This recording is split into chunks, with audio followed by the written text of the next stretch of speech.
All right, readers by eyes and by ears. This is Mari Chan, and welcome back to my channel. Oh, God. Today we are finishing the reading of Remnants of Filth, Volume 2, also known as Yu by Rou Bao or Meat Bun.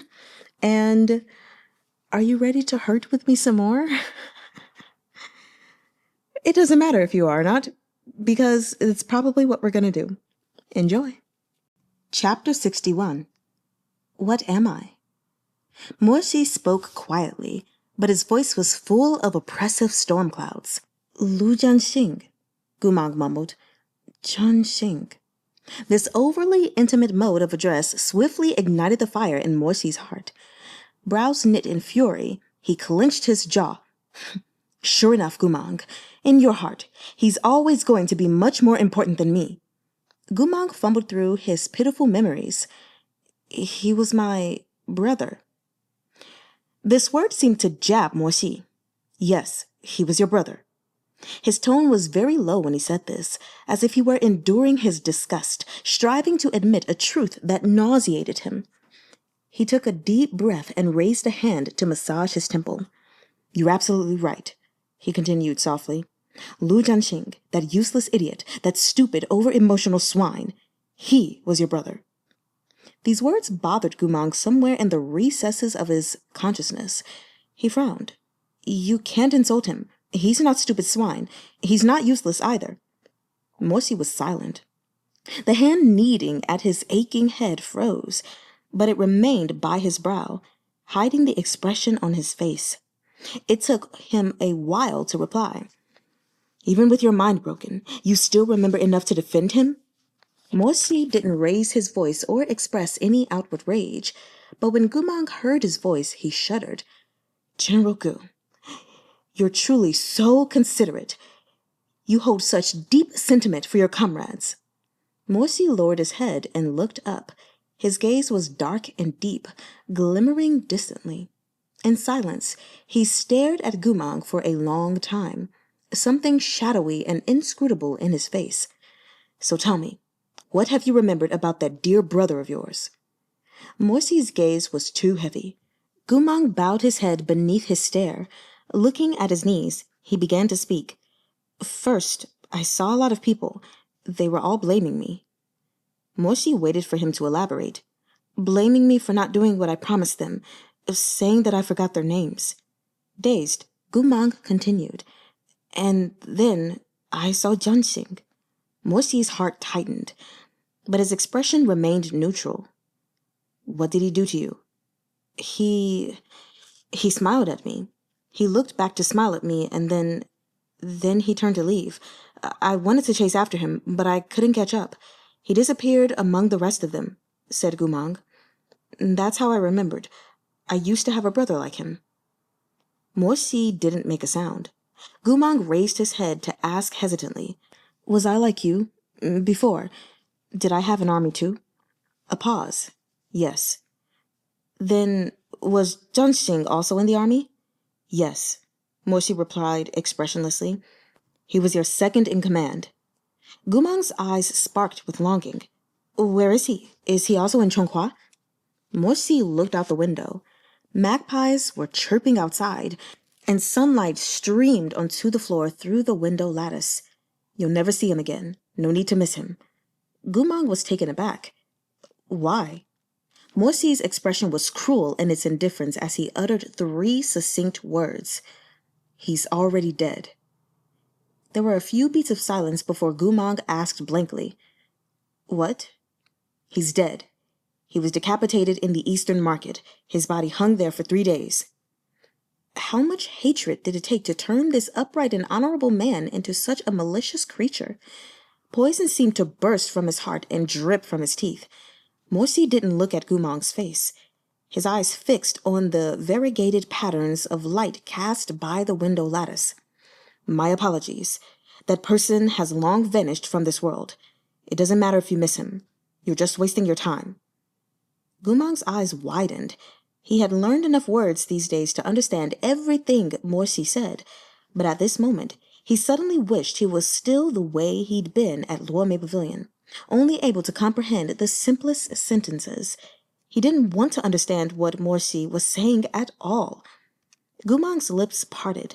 He wanted to speak, but his heart felt like it was being cut apart. It wasn't a great shock, as if he'd already known subconsciously that Loo John-sheeng was dead, as if he had already experienced such anguish and separation many years ago. But he hadn't expected that Mengze would unearth this bloody wound and so ruthlessly tear it apart. Gu Mang lowered his head, and his vision blurred. Mengze whipped around, grinding his teeth. "What are you crying for?" "I don't know." "After so long, you still mourn for him?" Blood surged in Mengze's chest. He still worked to restrain himself, but his eyes were becoming bloodshot. "Gu Mang, you must be fucking insane." Gu Mang could only hold his head and mumble, "You don't understand. You don't understand."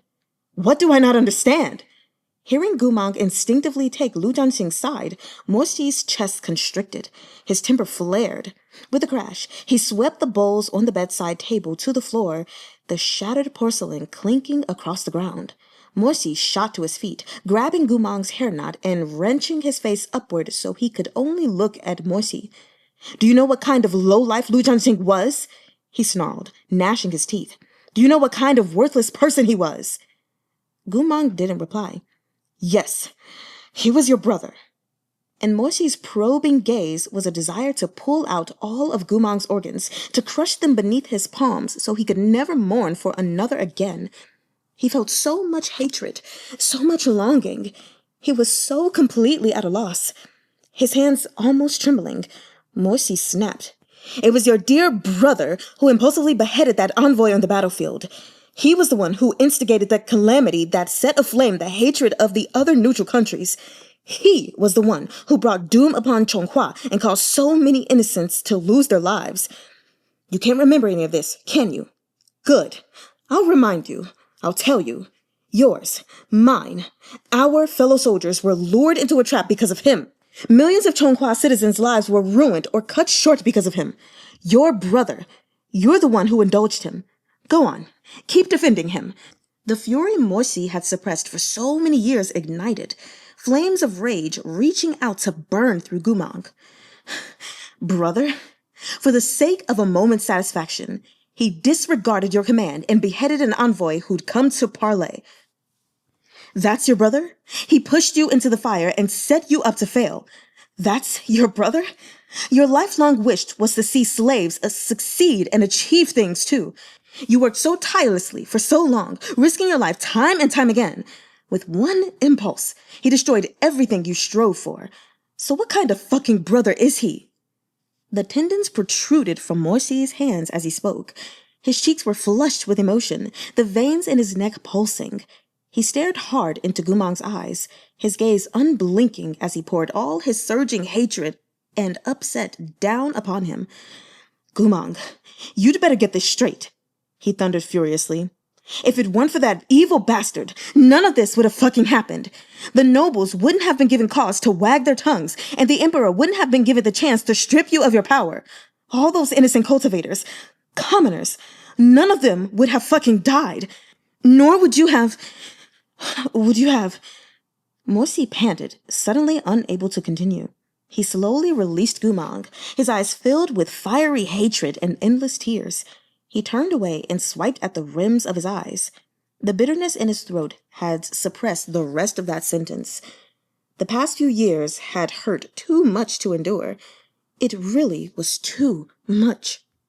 If it weren't for Loo John-sheeng, you wouldn't have been pushed to the point of no return. You wouldn't have defected to the Liao kingdom and given yourself up to demonic magic. We would not have ended up like this. It's come to this, and yet you still can't forget him. You still treat him as your brother." Mengze's face wore a veneer of ridicule that shoved down all his sorrow. "And you still don't let me curse his name," he murmured. Mengze lowered his lashes and softly scoffed. "Fine. I understand. Whether in the past, present, or future, no matter when, no matter if he did right or wrong, no matter if he's alive or dead, I still lose to him." His trembling lips pressed themselves together. Mengze fell silent. He was such a proud person. He had torn his chest open, given Gu Mang everything he had, but still he had been cast aside. He had so pathetically become a sacrificial pawn in Gu Mang's life. How could he once more summon up the courage to tell Gu Mang how he felt? Mengze tamped down his unsteady emotions, afraid that he would lose more and more control if he continued. His throat bobbed as he swallowed. Only after a long while did he utter one sentence, his voice low and hoarse, almost a sigh. Gu Mang, if he's your brother, then what am I? What am I? Who am I to you? Once, you abandoned me for your brothers, discarded me for your ideals, pushed me into the depths of hell for your comrades. It's been 7 years. I've lingered in this hell, living a life worse than death for 7 years. When you staked everything for them, did you ever think of me? Did you want me to face the person I loved the most with swords drawn? Or did you want me to run off with you into the distance, tossing aside the Chonghua that the Mo clan had protected for generations? When you left in fury on their behalf, did you ever think about where that left me? I cared for you and cherished you, so you didn't hesitate to hurt me, over and over, to regard me as the least of your worries, again and again. Right? Mengze's expression was shattered, despite his valiant attempts to control it. As Gu Mang stared, he couldn't describe how he felt. He only knew that it hurt very much. It hurt to hear that Loo John-sheeng was dead. It hurt to hear the soldiers in his dream call him General Gu. But seeing Mengze like this caused him an entirely different kind of anguish. It made him reach out, almost unwittingly. After some hesitation, he cupped Mengze's face with one trembling hand. No, you're my what? The answer seemed to be on the tip of his tongue, but he couldn't give voice to it. Those intimate memories of their past seemed to be right there in his heart, but he couldn't unearth them no matter how he tried. Mengze tilted his head, waiting for Gu Mang to finish his sentence. But after they gazed at each other for a long while, Gu Mang still had a lump in his throat and said nothing. As he waited, Mengze's eyes slowly reddened and filled with tears. He pushed Gu Mang's hand away. You don't need to think so hard. I'll say it for you. To you, I am nothing. Between us, we had nothing. You were just playing along, and I was young and foolish. He spat out each word, one by one, his red eyes fixed on Gu Mang's face. His tone and expression were ruthless and fierce, but each word stabbed into his very own heart. Your brother was Loo John-sheeng, not me. Your dream was accomplishing your goals, not me. Your passion, your obsession, the past you can't relinquish, was your thousands of comrades, not me. Gu Mang shook his head slightly as he watched this terribly powerful yet terribly lonely man. The pain in his heart grew deeper and clearer. That's not right. It's not like this. Mengze's hand clamped around his wrist, the light in his eyes wavering as he stared at Gu Mang's face. What else could it be? He yanked on Gu Mang's hand with terrifying force, pulling it to his chest where his heart throbbed. Did you know? I have a scar here. You gave it to me. Gu Mang's eyes widened slightly. Mengze laughed softly, almost masochistically. Gu Mang, I've always wanted to ask you this question. If the person who tried to stop you back then was Loo John-sheeng instead of me, would you have been able to bring that blade down? I hurt you before? Mengze leaned in close and whispered right into his ear. You nearly killed me. Just because, back then, I loved you more than I feared death. As though burned, Gu Mang wanted to jerk his hand away, but Mengze pressed down on it so hard he couldn't move.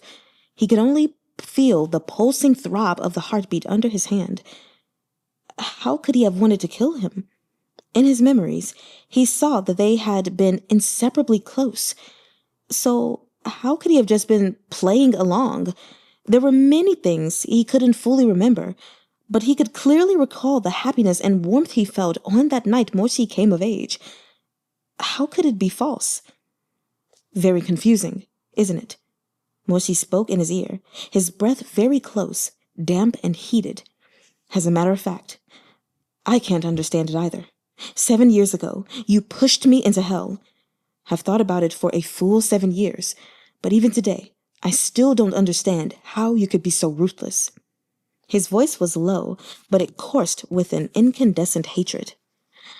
I don't understand you, Goo Mahng. Did you think I'd always forgive you without reservation? Is that why you trampled over me? Or was it because... He paused, the jut of his throat bobbing. I was never in your heart to begin with. That's why you could take my heart and tread on it like dirt.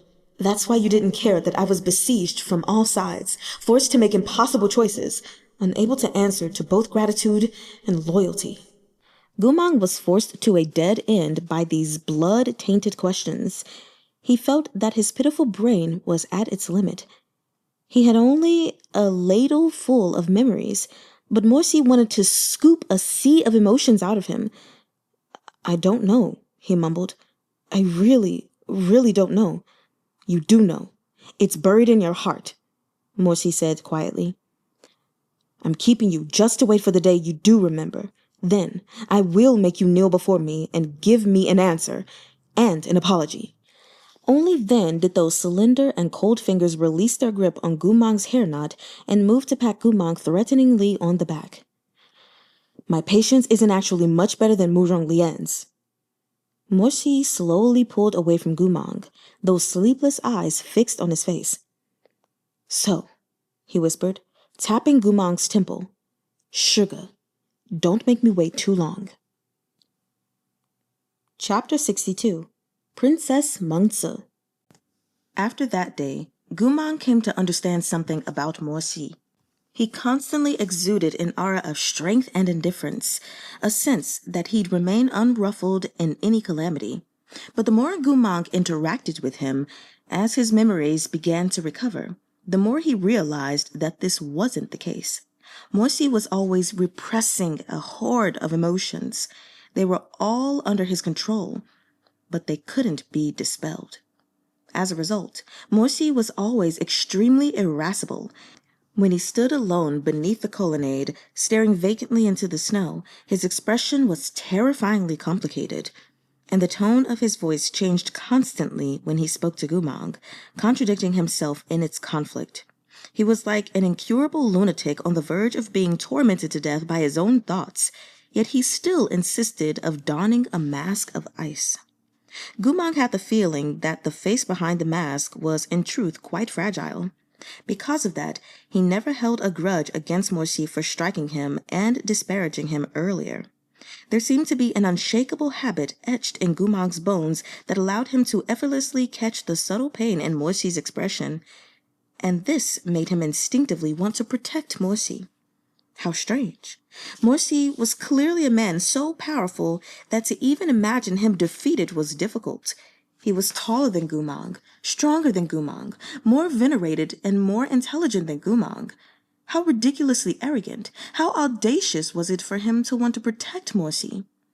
These complicated thoughts made Goo Mahng feel a lot worse after he'd recovered these scant bits of memory. He often sat on the neat pile of firewood and stared blankly at his own hands. Each day and night, he would go over the scraps of memory he had regained, recalling what Morsi had said to him over and over again. Morsi had warned him not to tell anyone about the coming-of-age night, so he didn't. He wanted to sort out his past on his own, but the memories he had were truly insufficient. He couldn't link them all together. In the end, all he could do was clutch his head and sit in the courtyard for hours, tangled in confusion. He tried asking Li Wei about Loo John-sheeng, about who he himself used to be, and exactly what he and Morsi used to be. But Li Wei wouldn't breathe a word of the past.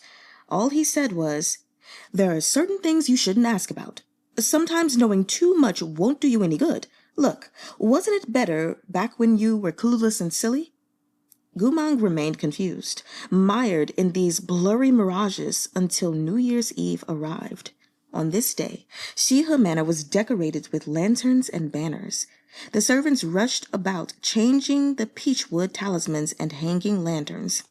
Footnote number 14, plaques made of peach wood and carved with the images of God, which were hung over doors to ward off evil spirits, are the peachwood talismans. Returning to the reading. Spirals of steam puffed out the kitchen from morning till night. Goo Mang also busied himself helping. He minced the meat for filling and wrapped dumplings and scooped fried spring rolls out of the pot. He spent the day bustling about, busy as a bee. Surrounded as he was by lively domesticity, Goo Mang was able to cast aside his preoccupation with his memories and act with his original childlike innocence again. He crouched by the fire pit, stuffing it with straw and other kindling, then waved his little fan to blow air in it. When he saw the straw catch fire within the furnace, his eyes lit. He wanted to see it again, so he stuffed a good deal more firewood into the chamber. But there was no actual need for it. One of the cooks turned and immediately paled in terror. "790!" she shouted. "What are you doing?" 790 was the serial number hanging off Goo Mang's slave collar. Sheeha Manor's servants couldn't get used to calling the former General Gu by name, so they all called him 790. Goo Mang looked up from beside the furnace. Face streaked with soot, he sneezed like a tabby cat.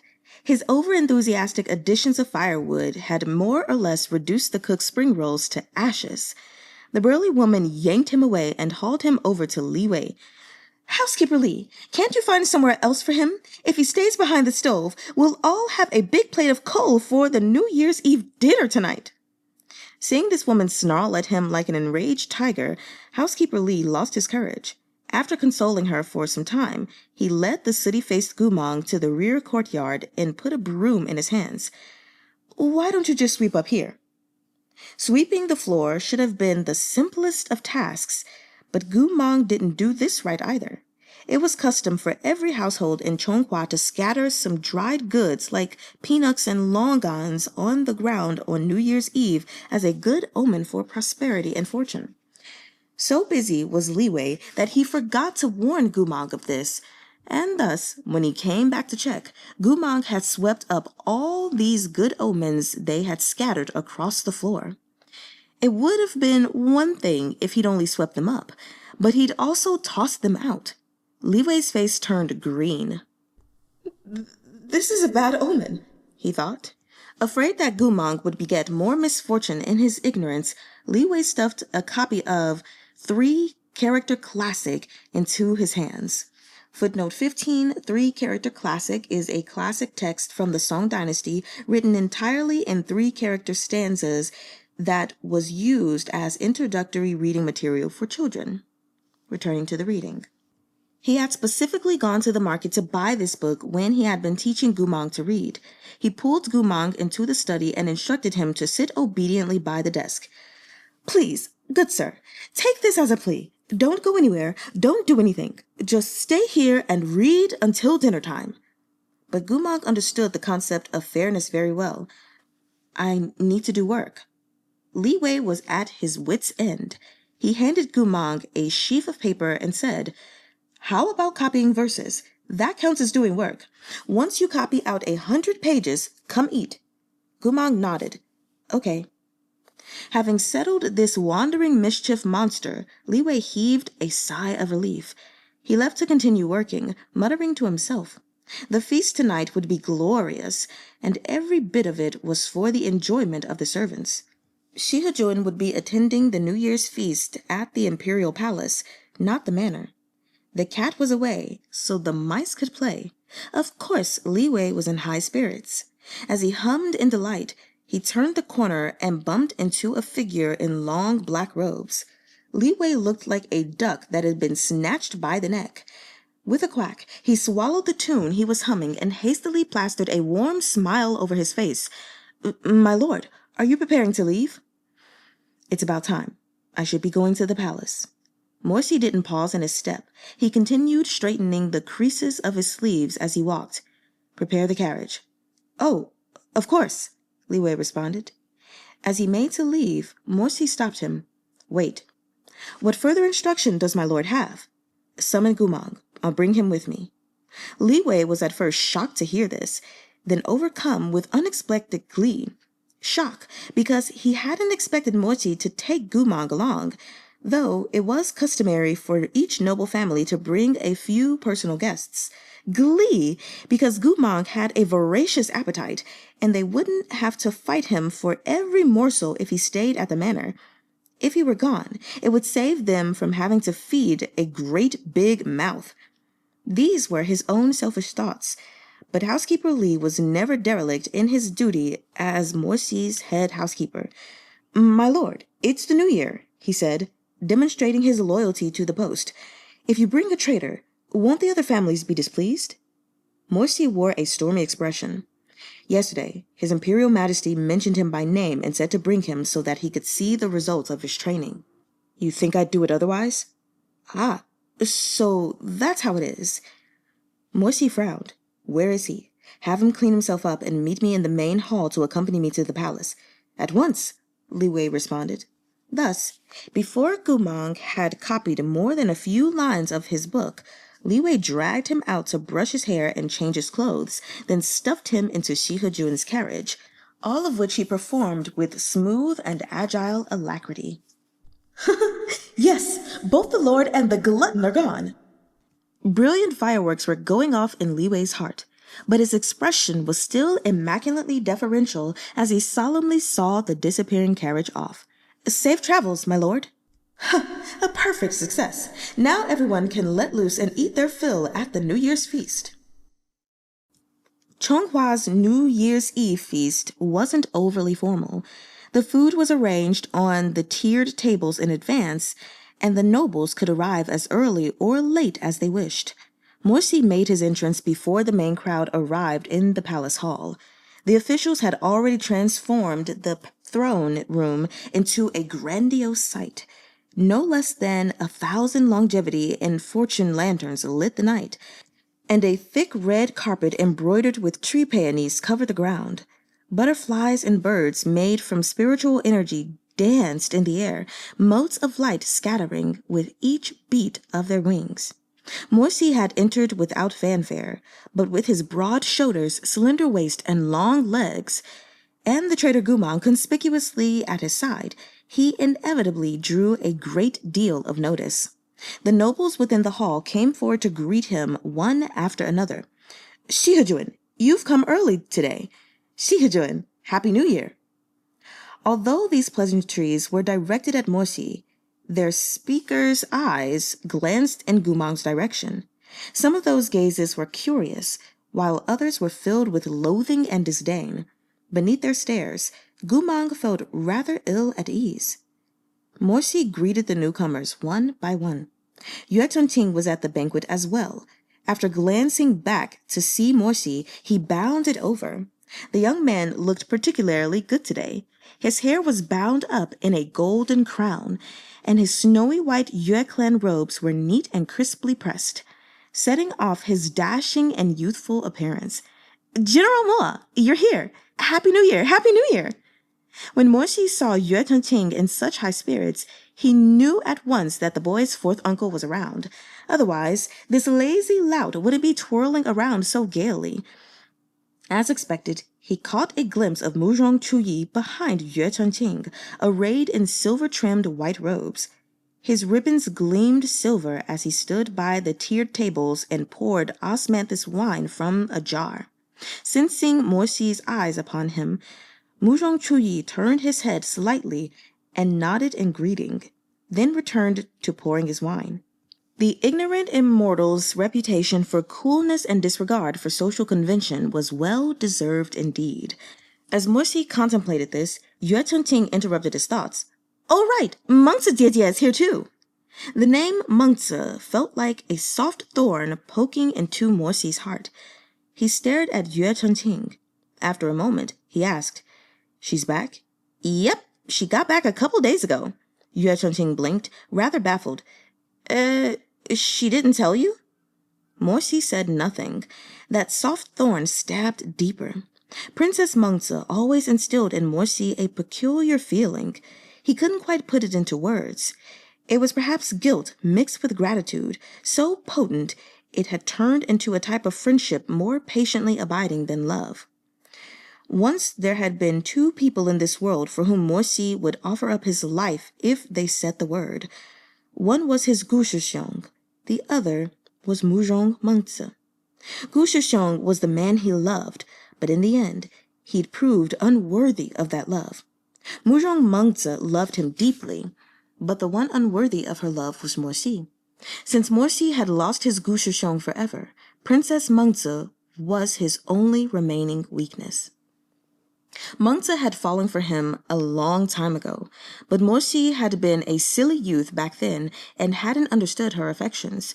He had rejected her directly and stiffly, without the slightest tact or gentleness.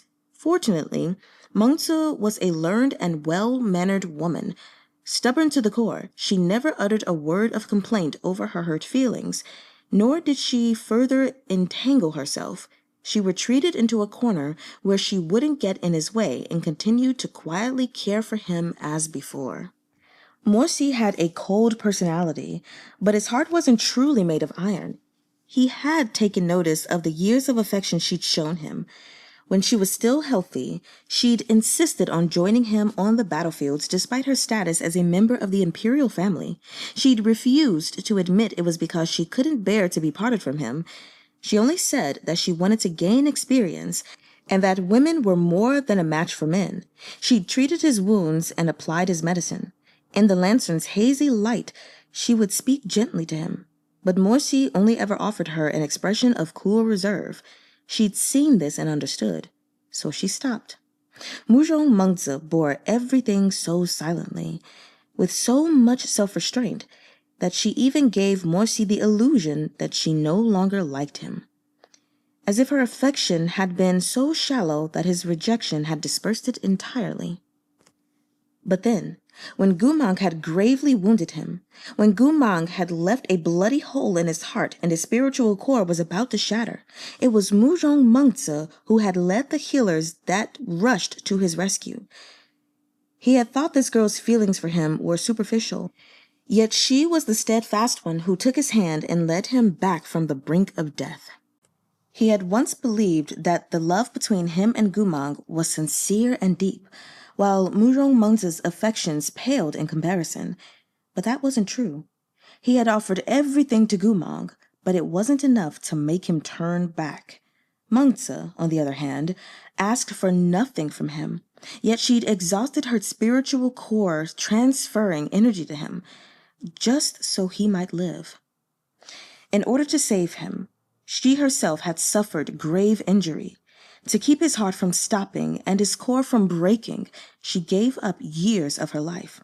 Because of this, her health was permanently compromised, and she could never again cast powerful magic. She had once smiled and said that she wished to fight across the 9 provinces and roam undefeated over the lands as a woman. That vision could now never become reality. There are many beautiful things in the world and many people who can make you happy. You have much to look forward to. Mengze had once said this to Morsi. After Morsi had regained consciousness and learned that Mengze had sacrificed her own core to save him, he flew to her sickbed. He was on the verge of a breakdown. He had been betrayed by the one he loved deeply and was unworthy of devotion from this person who admired him secretly. He didn't know what he should do. He didn't know why Goo Mahng was so ruthless, why Mengze's feelings were so true. There beside her sickbed, he asked why she was so foolish. Curving her bloodless lips, she smiled.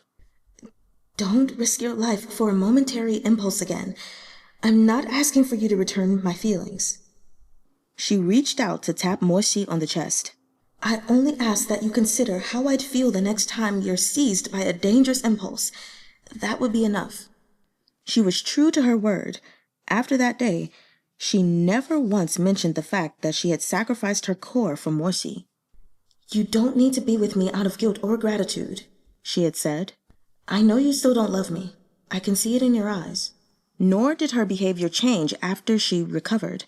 Just as before, she concealed herself in discreet places and used her own methods to quietly care for him and keep him company. Even if all of Chonghua felt that the right thing for Morsi to do would be to marry her, Mengze was very clear on the matter. She would never impose upon his already conflicted heart. But the more she endured, the deeper his remorse grew. Although he could not fall in love with her, and she never became his wife, after all these years of sacrifice, she had become the only maiden in the world whom Shizun treasured and felt any tenderness toward. All in all, she was still special. Zhanxing saw the distraught look on his face and asked, Shizun, what's wrong? After a beat, Morsi returned to his senses.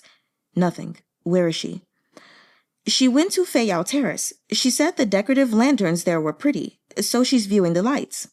Morsi frowned. It's so cold and she's in poor health. How could she... He paused and then said resolutely, I'll go check on her. He wasted no more time in the palace hall and headed straight for Feiyao Terrace. Chapter 63. Heart's Pain. Feiyao Terrace was festooned with lanterns hung high and low in picturesque disorder. Woven from bamboo and covered in paper paste, they resembled a river of stars glittering against the night sky. Snow drifted down through the halo of light, dusting the engraved red lacquer railings with a layer of white. Two women stood in the snow amid the glow of the lanterns. One of them, attired in a red dress and short coat embroidered with butterflies, spoke with a sweet smile on her face.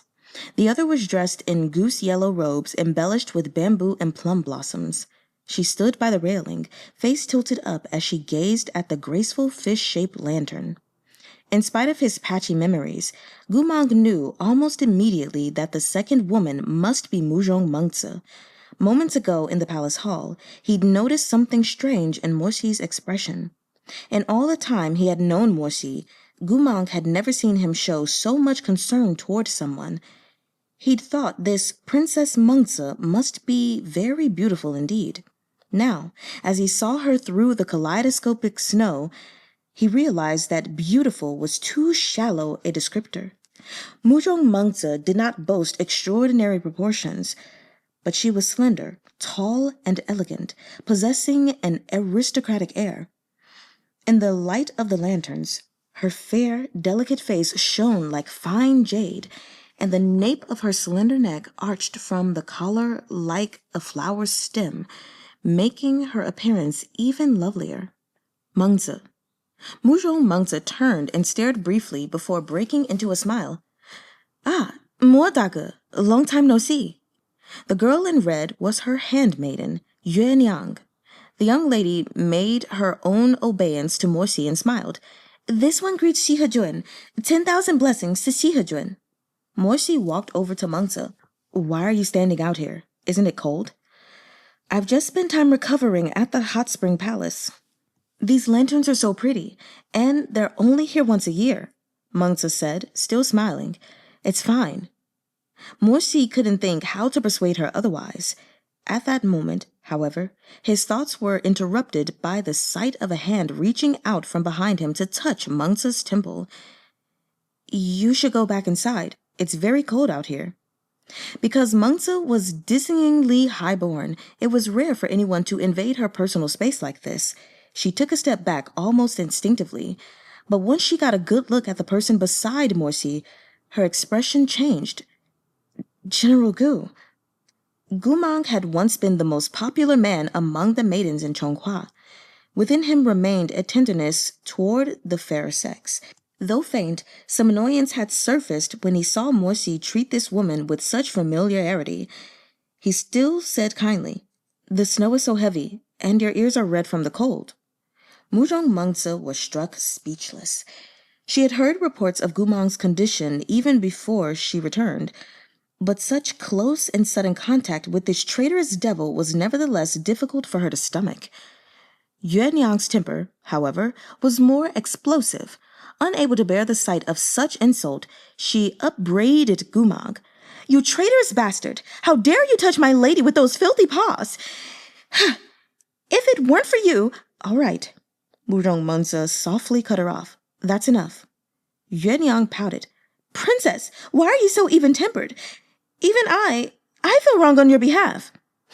"What nonsense." Mengze didn't raise her voice, but her air was imposing. "Yuanyang, stop making such a fuss. You should go back inside and warm up." "Yes, at once." Despite her reluctant acquiescence, Yuanyang shot a furious parting glare at Goo Mahng, her cheeks puffed in anger. With her handmaidens sent away, Mengze turned to Mengze.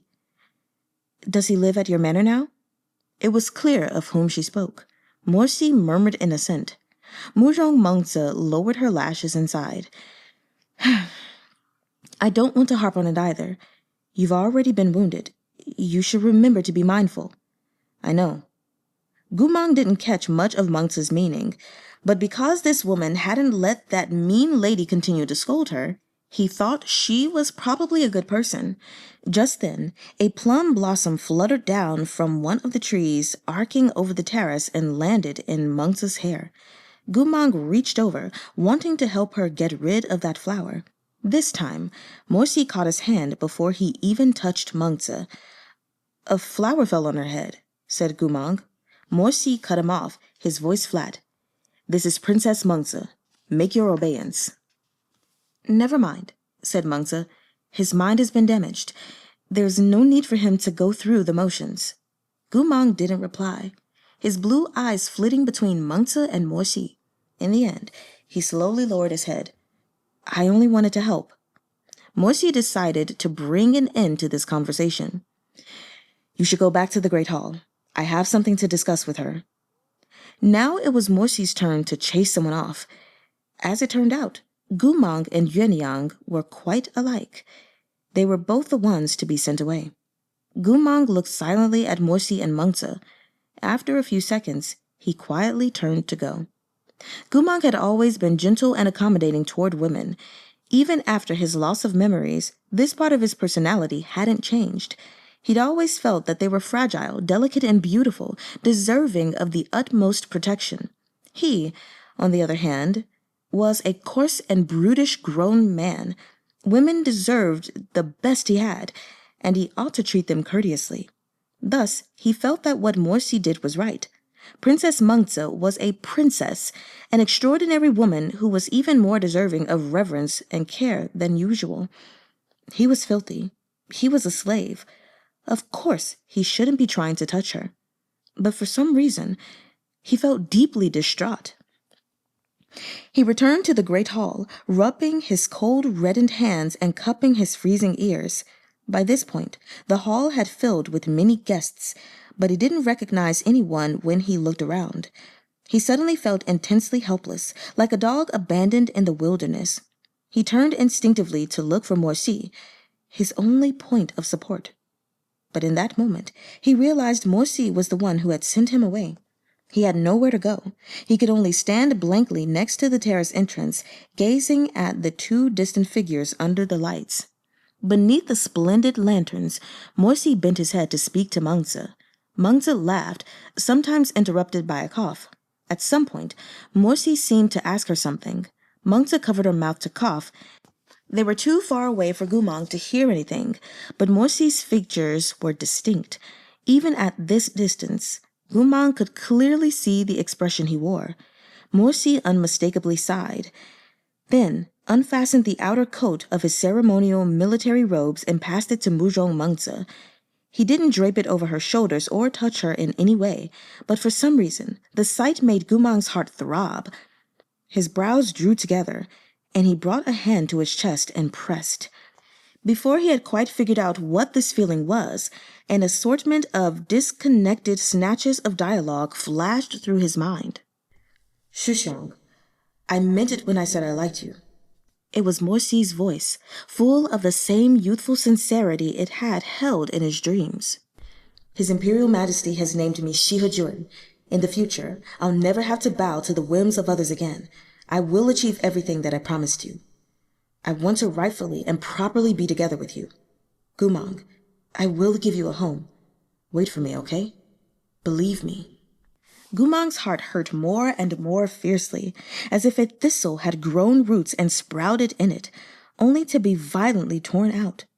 Those old words echoed in his ears. His vision doubled. The sorrow caused such agony he couldn't remain upright. Gripping the balcony's doorframe to keep himself steady, he panted, head hung low. He didn't quite understand the meaning behind those words he just remembered, nor could he recall what had happened before and after, or how those oaths had been sworn.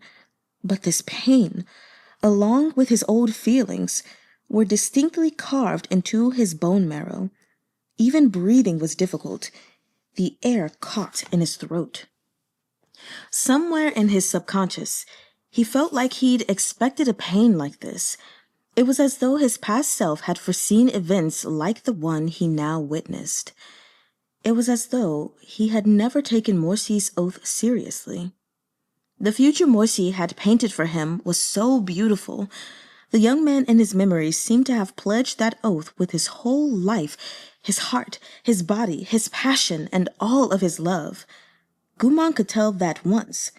He had wanted to believe it. So much so that he had ached and shivered and nearly shattered. He had wanted to take Morsi's hand, to throw caution to the wind and heedlessly trust him and love him. But despite all this, in the end, he was too afraid. Morsi was the darling of the heavens, a descendant of Chonghua's nobility, the fourth in a line of generals. And Goo Mahng was nobody.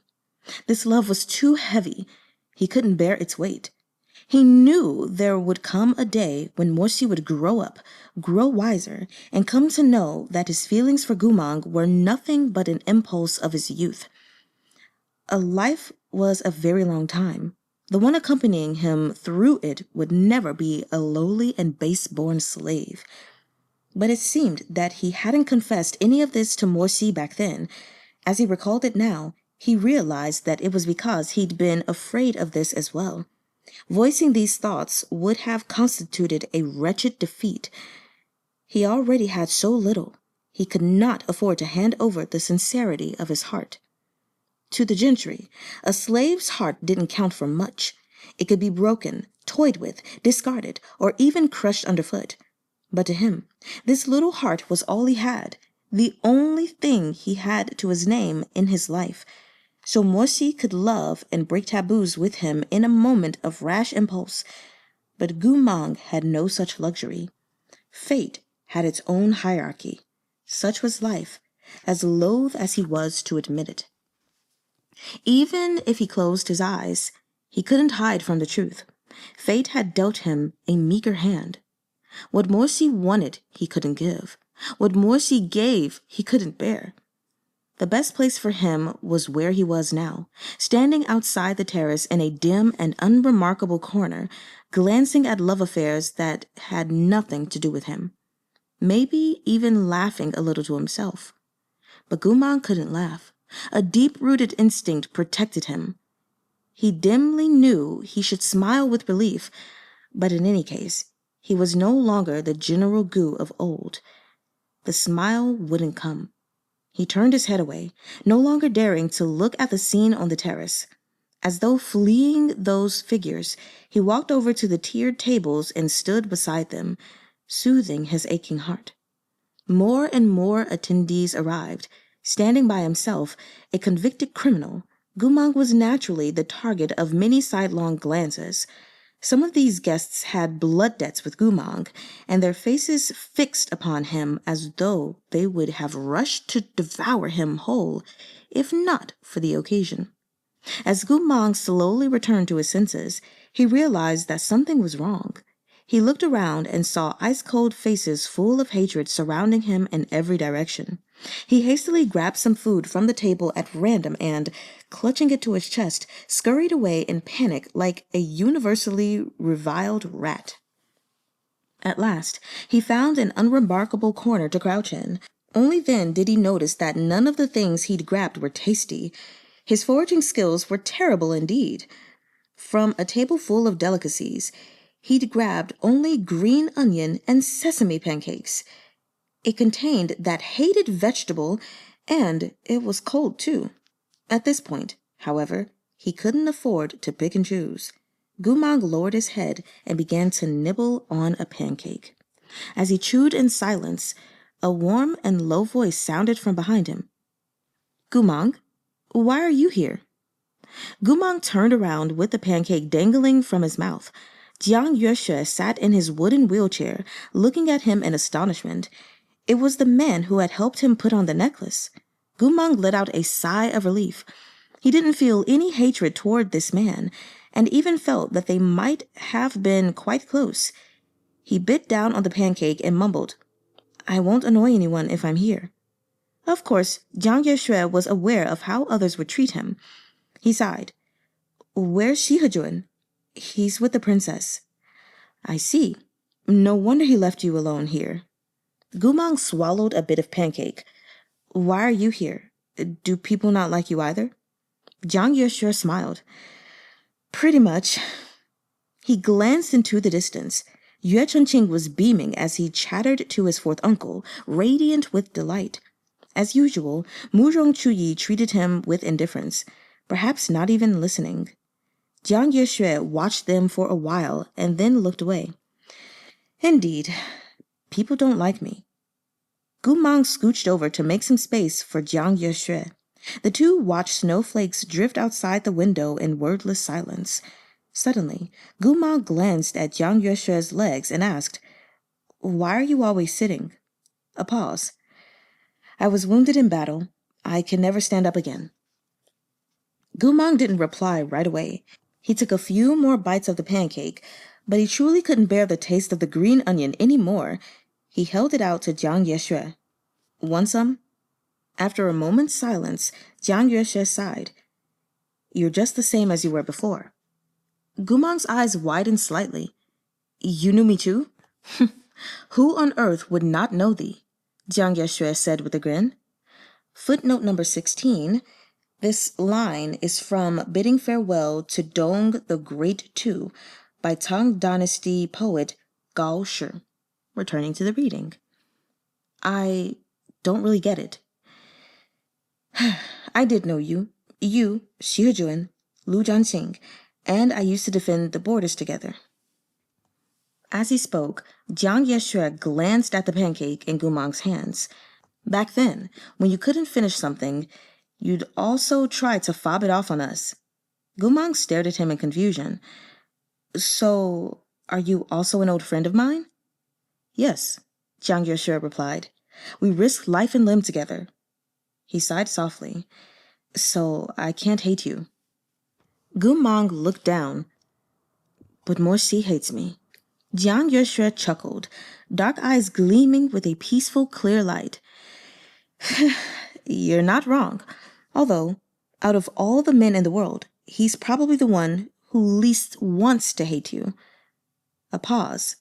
Really? Yes. Snowflakes floated onto the window lattice, stained orange by the lights from the palace hall. Jiang Yueshe smoothed the coat draped over his shoulders and admired the snow with Goo Mang. In the past, he did treat you quite well. Goo Mang made no sound. Jiang Yueshe's voice was mellow and deep.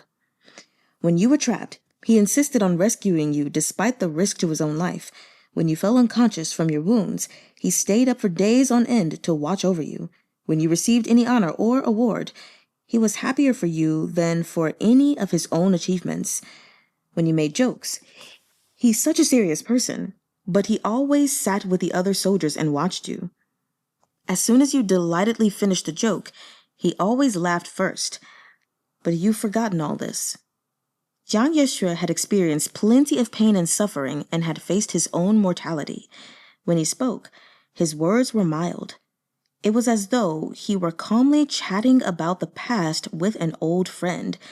Both his tone and expression were light, but those words plunged Goo Mang into shock. In his mind's eye, he could almost catch the blurry shadows, a few shards from the past. A crowded and bustling little tavern, its atmosphere cheerful, packed with boisterous soldiers. He stood on a chair and grinned as he boasted and chatted with the people below him. Goo Mang scanned the crowd. He couldn't remember the faces of those merrily yelling beneath him, but as soon as he looked up, he noticed the young man sitting beside the liquor cabinet. His posture was perfect, his gaze gentle. Over the heads of the noisy soldiers, that man had eyes only for him. In an instant, Goo Mang's heartbeat from the past moment was revived. He remembered the promises he'd heard. His past self hadn't chosen to believe them, but nevertheless, he could tell that Shee meant them wholeheartedly. I really do like you. I will give you a home. Wait for me. Goo Mang closed his eyes and fell silent. If you hadn't abandoned and hurt him, if you hadn't crossed his line and violated his deepest taboos, how could he hate you? Asked Zhang Yeshui. He was always protecting you. He was willing to shield you against any hardships. But you stabbed him from behind. Goo Mang flinched. Was it true? Was that how it was? He thought of the way Shee had looked when he gripped his hand, pressing it against his chest. Shee had said, "You nearly killed me." People's hearts are made of flesh, Jiang Yeshui continued. He protected you for so long and gave all that he could. He is a noble, one of the most high-born young masters in Chonghua. He comes from generations of heroes, a family with a history of unparalleled glory. Yet for you, back then, there was nothing he wouldn't do. But after that last stab you gave him, he couldn't protect you any longer. No one else had said anything like this to Goo Mahng. If someone had explained this to him a few years ago, he wouldn't have believed it at all. But after his recent iterations with Shee and the memories he'd regained in the last few days, Jiang Yeshui's words left his heart and mind a mess. His blue eyes glimmered. Why are you telling me all this? I was once your comrade, as well as his. Jiang Yeshui paused, his expression complicated. I really don't want to see the two of you hurt each other again. Goo Mahng sat in a daze for a while, searching for an excuse for his past wrongdoings. But he's very mean, he said, almost helplessly. He said I was very dirty. That's because you didn't know he loathed traitors more than anything. Goo Mahng stared. Why does he hate traitors the most? Jiang Yeshui paused to consider this. I wasn't planning to get into this with you tonight, but, he sighed. No matter. I've already told you half of it anyway. There's no harm. Let me ask you, do you know how his father, Fu Lingjuan, lost his life? Goo Mahng shook his head. It was because of a traitor. Jiang Yeshui turned to look at Goo Mahng as he spoke. Many years ago, Fu Lingjuan was fighting the Liao Kingdom's armies. He hadn't expected that his second-in-command would defect and threaten the city next to their encampment. While Fu Lingjuan was helping the citizens evacuate, the traitor captured him. Goo Mang's eyes flew wide open. And then? In order to curry favor with the Liao ruler, that traitor killed Fu Lingjuan with his own hands. He cut off his head and stole his spiritual core, then presented them to the enemy nation for a handsome reward. The man was immediately appointed to the rank of general, just as you were. Those awful words slipped in through Goo Mang's ears and stabbed him through the heart. His hands were trembling. Even more ironically, Fu Lingjuan had written a letter to his family that he never got the chance to send. In the letter, he'd praised the traitor's loyalty, saying that with a brother like this, his family needn't worry. Jiang Yeshui looked down at his own knees and sighed.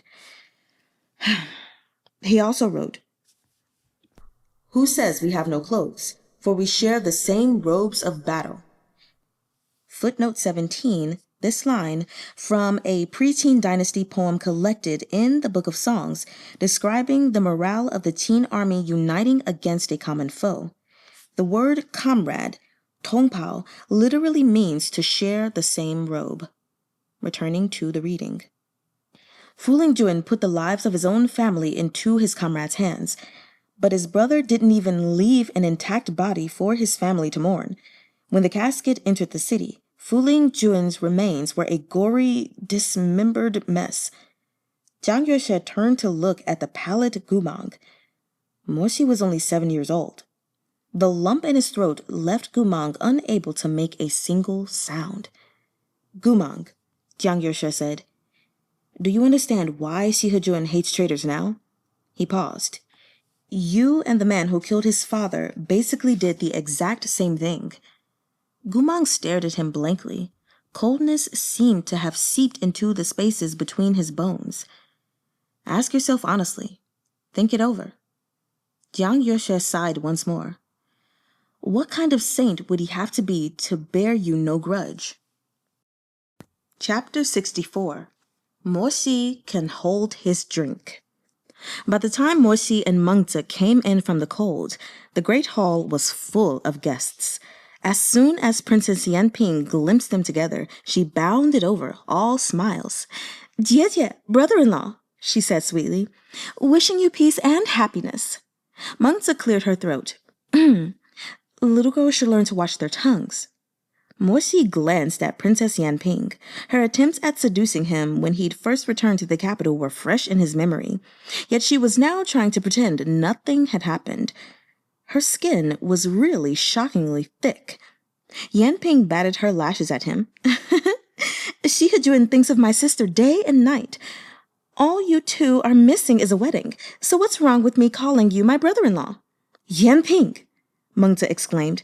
Okay, I won't bother you two anymore. Yanping cast one last coquettish glance at Morsi.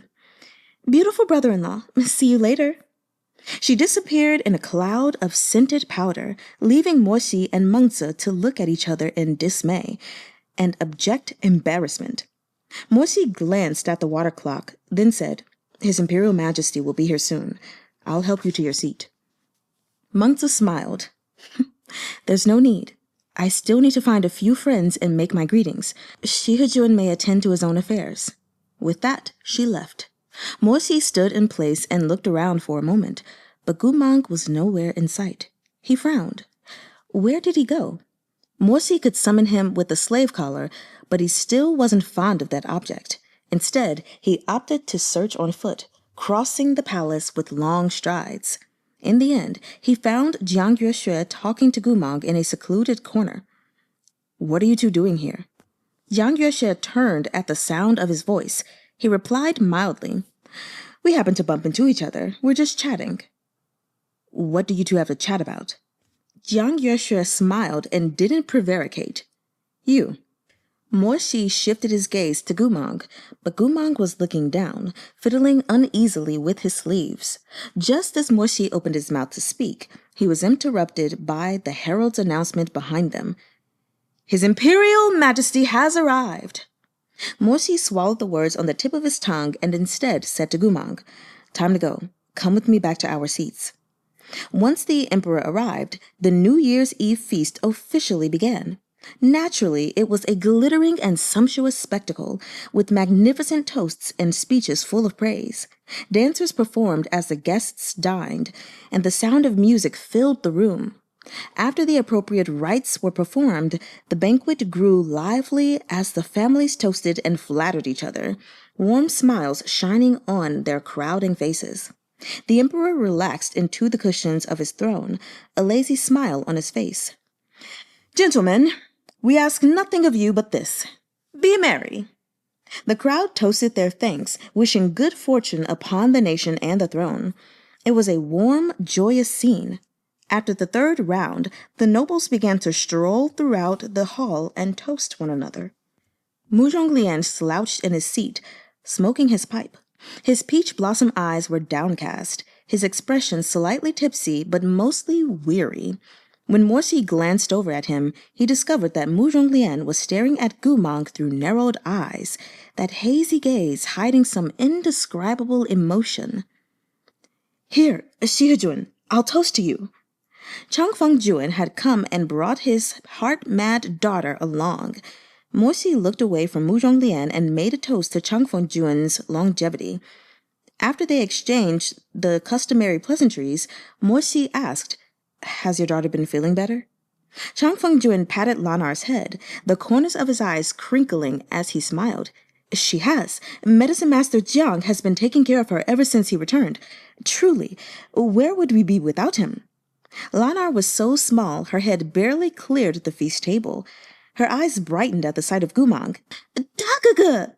she softly exclaimed in delight. Gu Mang blinked, his blue eyes curving like spring leaves as he smiled. "Little dragonfly."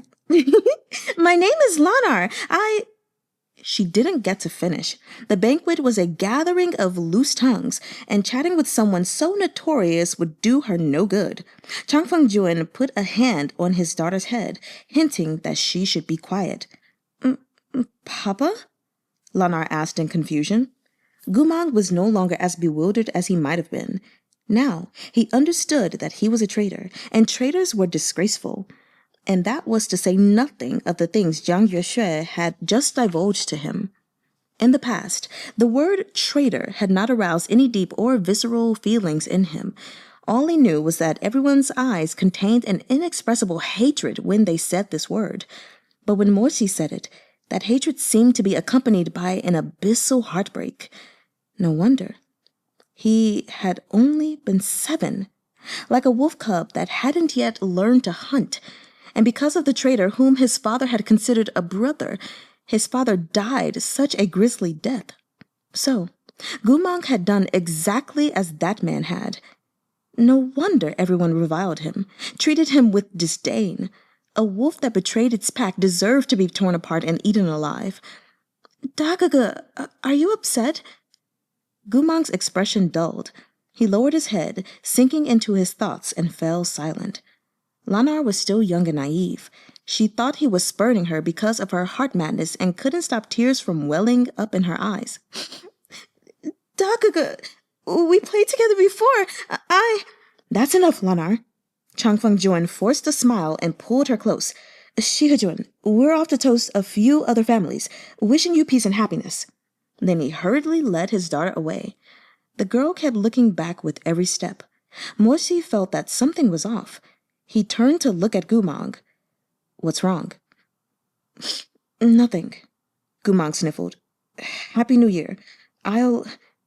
He did as the rest were doing, picking up a cup of wine from the table. "I'll toast to you too." Morsi said nothing. Jiang Yuexue, that meddlesome people-pleaser, had definitely told Goo Mahng something he shouldn't. He refused to accept the wine Goo Mahng held out to him. Morsi stared at those blue eyes as if he wanted to peer past them straight into his flesh and bone. "Just what did you hear?" he asked through clenched teeth. But Goo Mahng hadn't time to say anything before another group of people came by to offer a toast.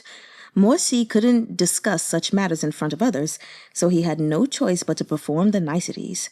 Being the highest-ranked general among Chonghua's aristocracy, he had no shortage of people coming up to rub elbows with him. The moment one group left, another took its place. Morsi wanted to grab Goo Mahng and interrogate him, but he gradually realized that this was presently impossible. "Shihajun, wishing you peace and happiness.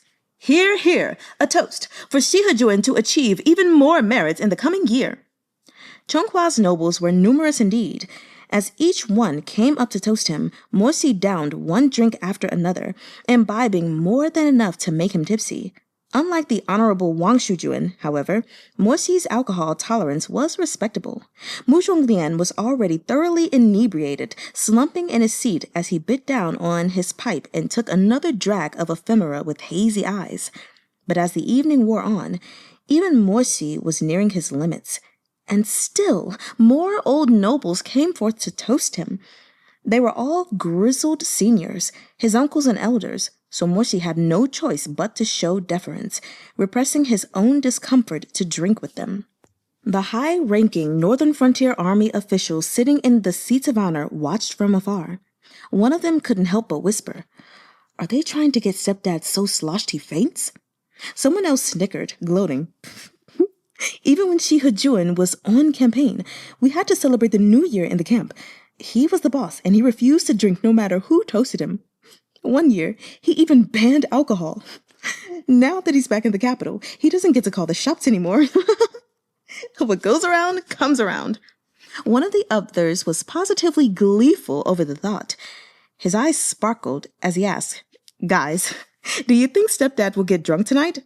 Whoa, now that would be a sight to see. I've never seen stepdad blackout drunk. Do you think he'll go nuts? I think he'll just fall asleep. Come on, why don't we bet on it? I bet that our stepdad will fall asleep and stay asleep. I bet that he'll toss fireballs at people. Bet high or bet low. But once you bet, let the money go.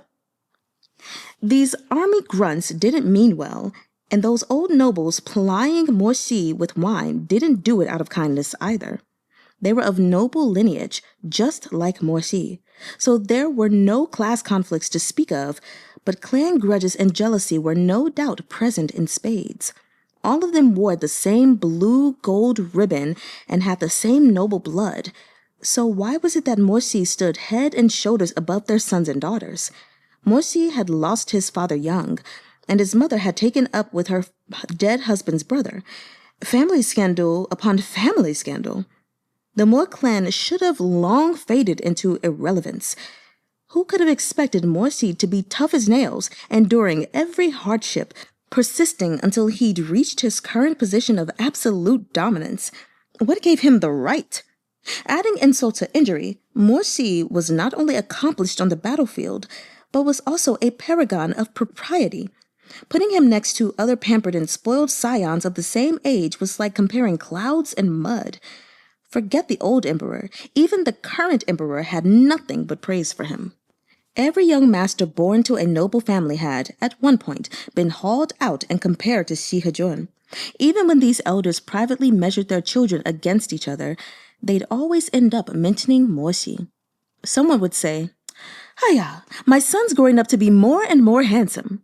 To that, the other family would sourly respond, "Not as handsome as Shizun." Or someone would say, "My boy's sure gifted. He blew up the Academy's spiritual energy testing pillar at 13.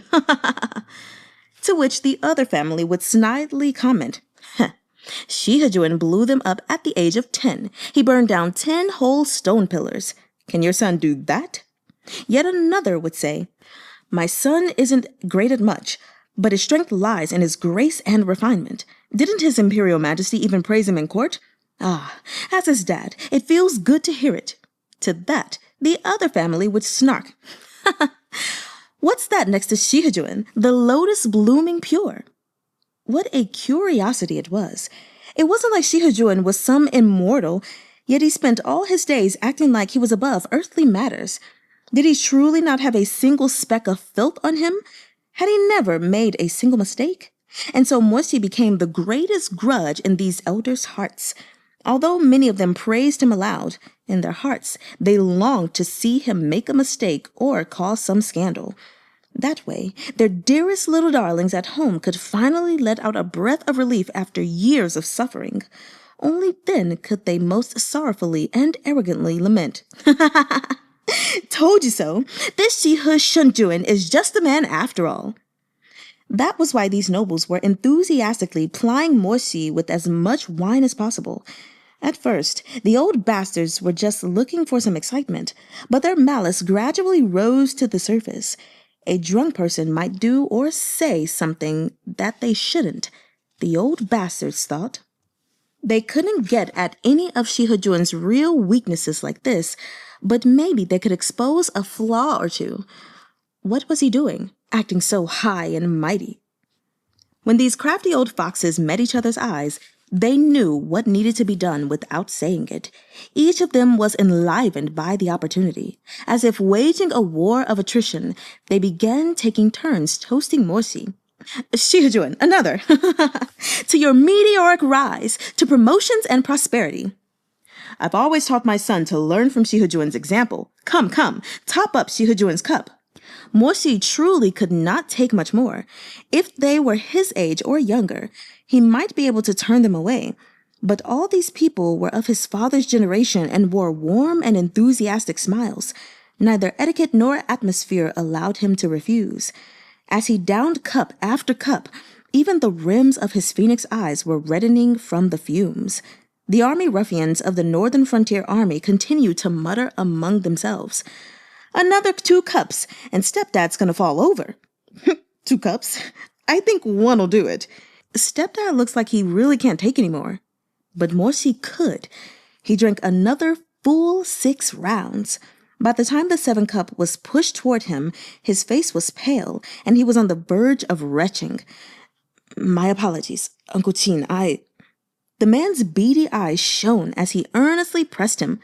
"Oh, Xiar, I used to be comrades with your dad. We went through hell and high water together. With this cup of wine, I toast your father. You mustn't refuse. Down it in one go." The others joined in, urging Morsi along. "Drink, drink, like father, like son. Drink for your father and his old friends." At this point, how could Morsi not know that they were taking turns to get him drunk, that they desired to see him humiliated? But Morsi's stubbornness rivaled iron. It would have been one thing if he couldn't tell what they wanted, but the instant he figured it out, the likelihood that he'd admit defeat dropped to 0. His vision was blurring, filled with those greasy, grinning faces, those predatory eyes. A wave of heat roiled through his chest. His father. How did these people have the audacity to mention his father to him? Back when his father passed away, when his uncle had usurped power in the family, when his mother had remarried, how had all these people treated him? 201, they had shunned him, eager to wipe him from society like mud from the bottom of their shoe. Yet now the name of their old friend and dear acquaintance dropped freely from their tongue. And they went on about how they held Morsi when he was little, taught him to hunt and ride. Morsi's heart burned fiercely, the rims of his eyes reddening. A surge of obstinate fury abruptly engulfed him. "Drink, drink!" "The Mo clan's alcohol tolerance has always been lousy. Reminds me of the late Fuling Jun. He couldn't handle a drop of wine either." "Xiar and Fuling are too similar."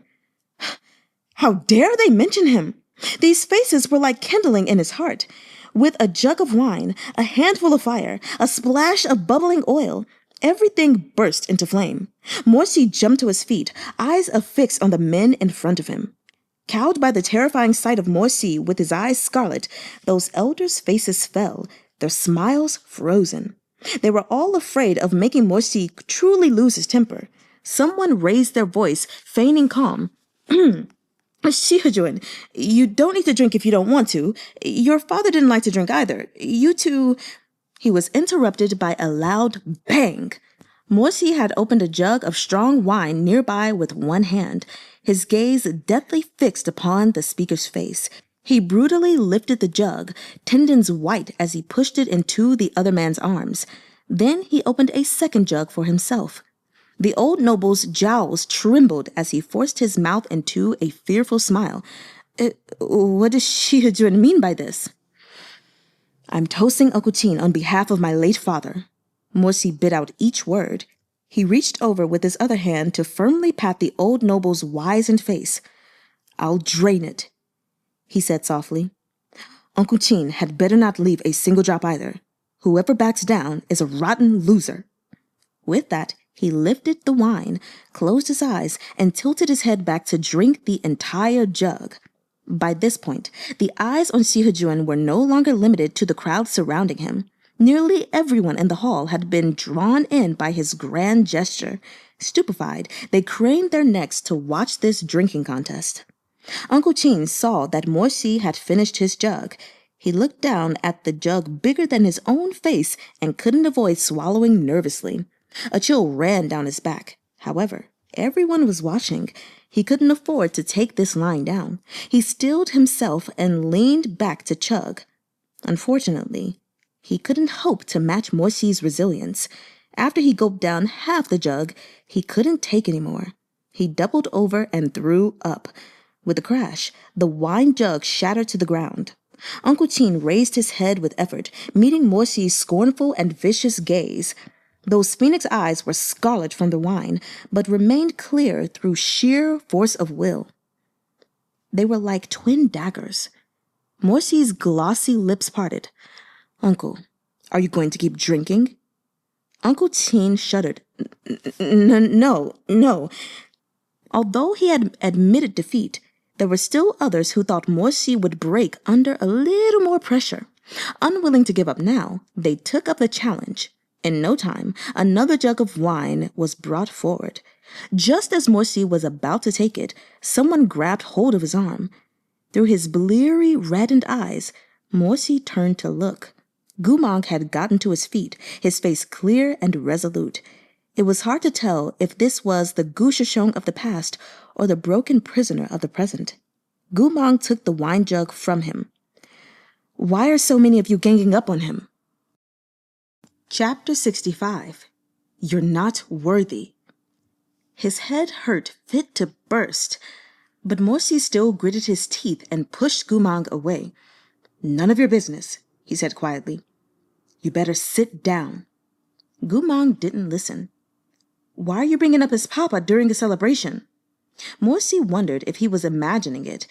He saw an anger he'd never before witnessed in those usually vacant blue eyes.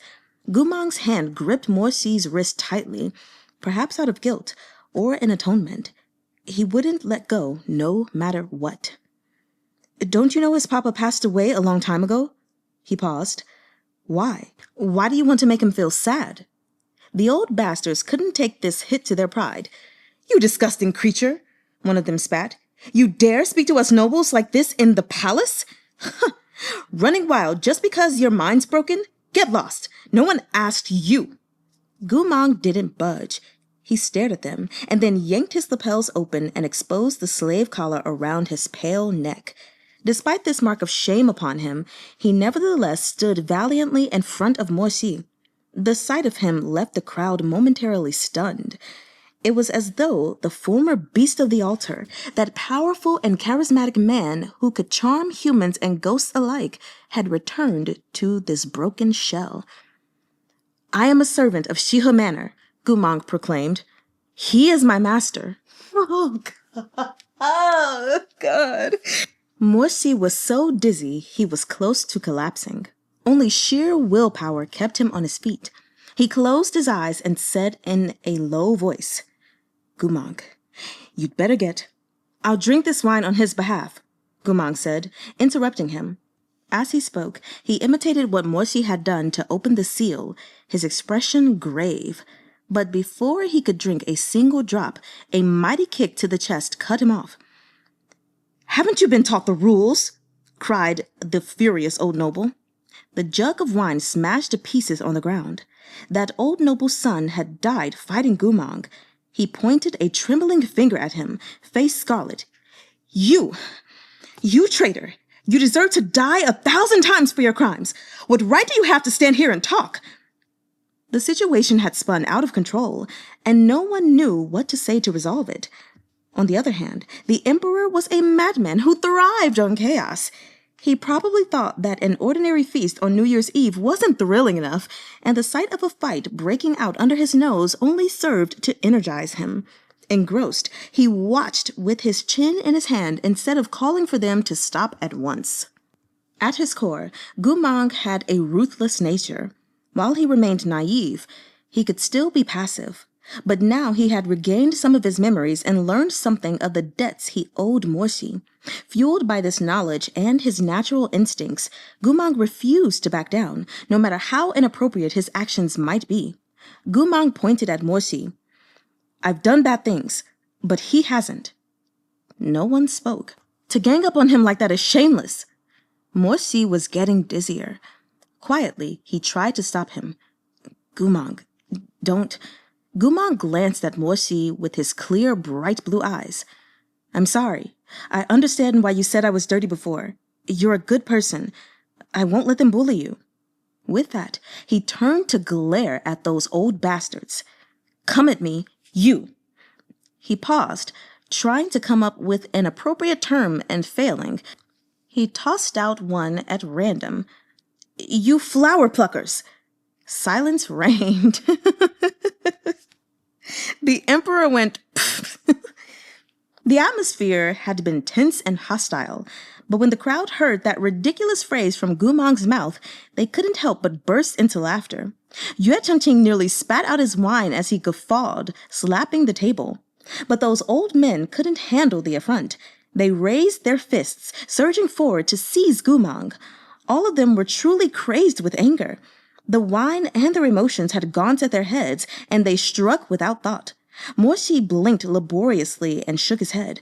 His thoughts were a tangle, leaving only instinct, a thread of lucidity. At the sight of the crowd laying hands on Goo Mahng, Morsi thought of the red lotus sigil on Goo Mangg's neck and was suffused by an intense dissatisfaction and pain. Why? Why did every person he held in his heart end up ruined and destroyed? His father died. Mengze was sick. Goo Mahng would never recover. Was he fated to be alone? Don't hit him. Blood vessels spiderwebbed across Morsi's eyes as muddled sounds issued from his throat, too soft for anyone to hear. It was too like the thought of the lifelong companionship he'd once begged for, completely unattainable. His true heart was something no one would ever know or believe in. Don't hit him. It was almost a sob. Morsi shielded Goo Mahng, who was clutching his head, wretchedly trying to squirm away from the onslaught. Both his hands and his voice were trembling. The world in his eyes was waterlogged and shaky. Morsi was drunk enough that he was no longer fully alert, and it was hard for others to tell what he intended. Although he was trying to protect Goo Mahng, no one had noticed anything strange about his actions. The onlookers only knew that a fight had broken out and Shizun had gotten pulled in. Many faces paled at once, but when they looked to the emperor, they saw that he still hadn't called for a stop to the fighting.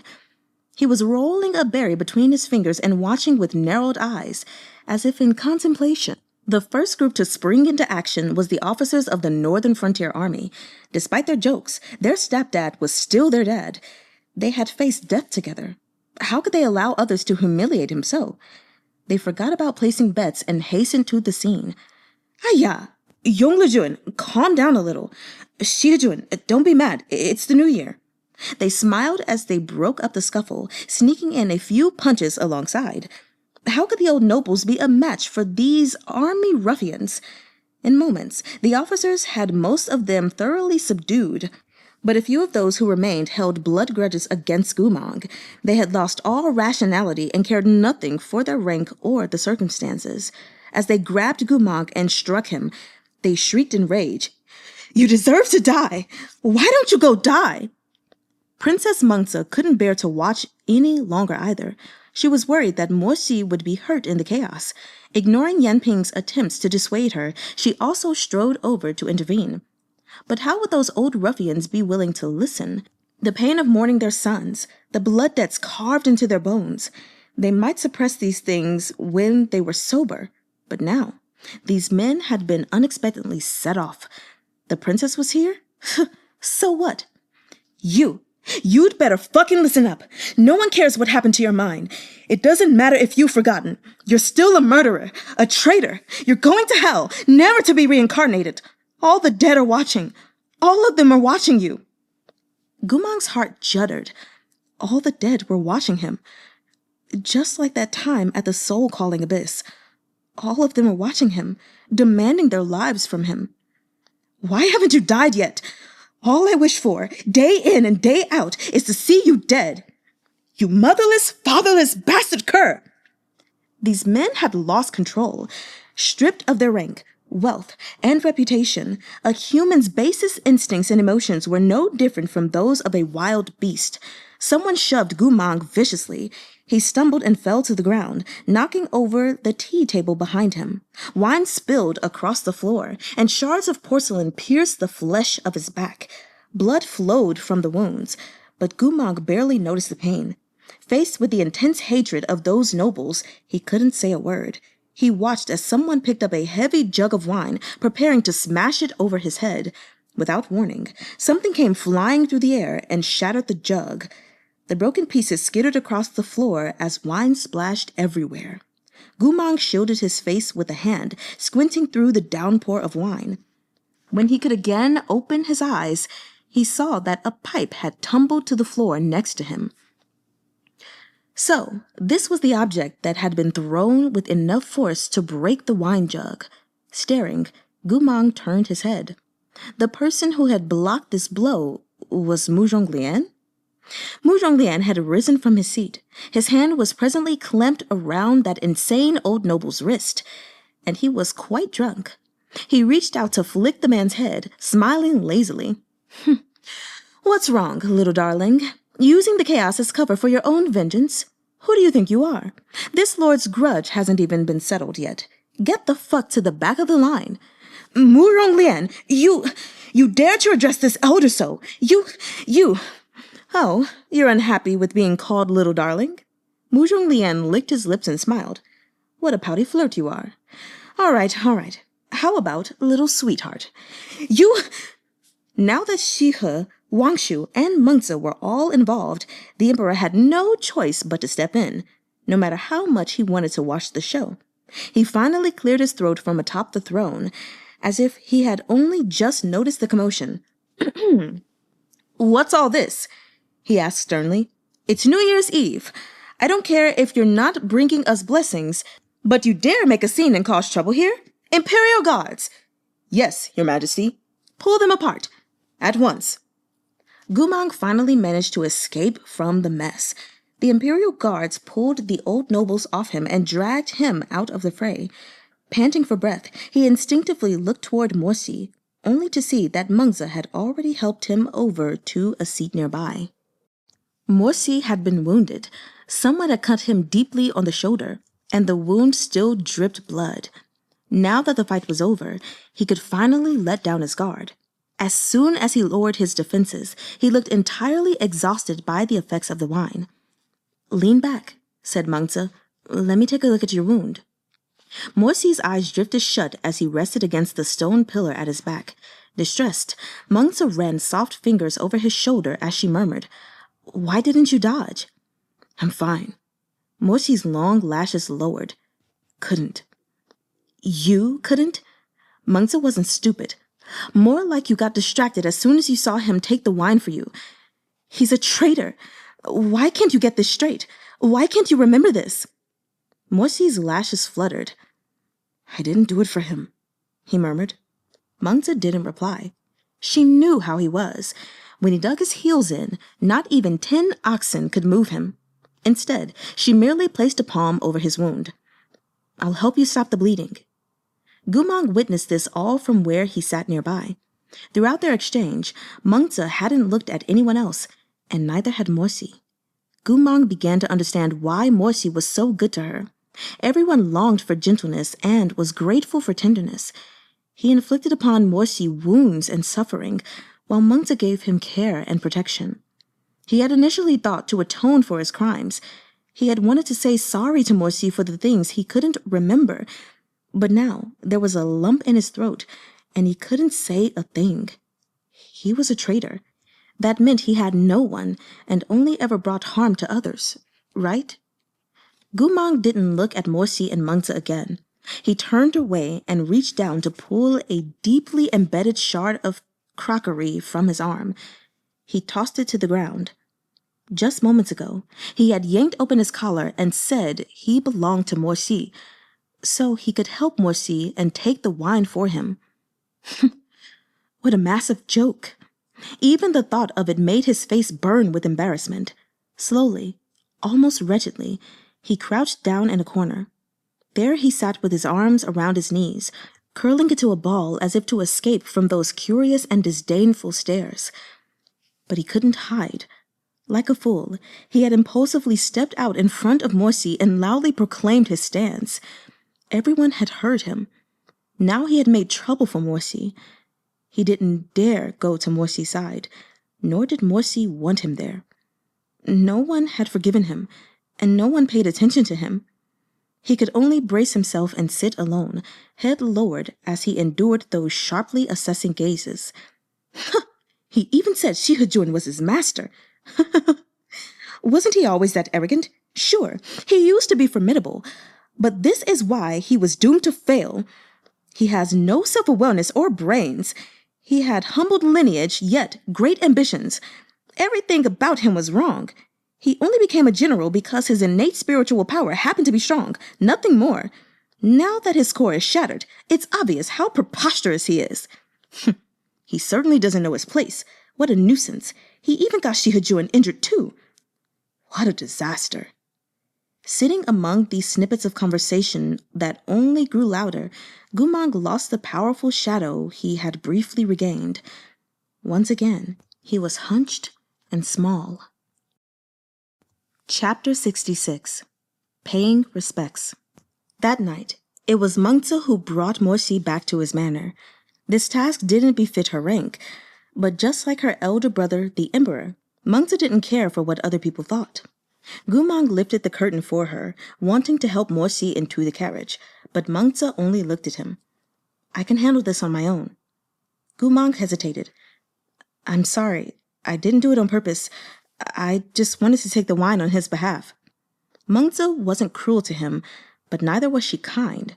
She gazed at him impassively and said nothing. In contrast, Yuanyang scoffed from beside her. Take the wine on his behalf, she snapped. Do you have the right? Are you worthy of that? Gu Mang paused. It's just that I learned about some things. I want to make up for them. Make up for them? Yuanyang shrilled. You caused so much trouble and hurt him all the times, and now you figure out that you should make up for them? But what use do we have for your swine heart? What could you possibly make up for? After a pause, Yuanyang continued like a dog gnawing on a bone. You're nothing more than an accursed liar. You— Enough. Mengze raised a hand to stop Yuanyang and turned toward Gu Mang. Under the pristine moonlight, her expression was very cold. And though she didn't outwardly deride him, her gaze was icy. General Gu, I know that you have good intentions, but I ask you to please stop making trouble for Modaga. You've already hurt him so deeply, she said. Let him be. She didn't call him names. Mengze would never say such things, but Gu Mang understood her meaning. He looked at the wound on Morsi's shoulder and fell silent for a moment. Then, without a word, he turned and stepped aside. Mengze and Morsi entered the compartment, and he followed in their wake. When they arrived at the residence, Li Wei, who had already heard about the commotion, was waiting solemnly at the door with a crowd of servants.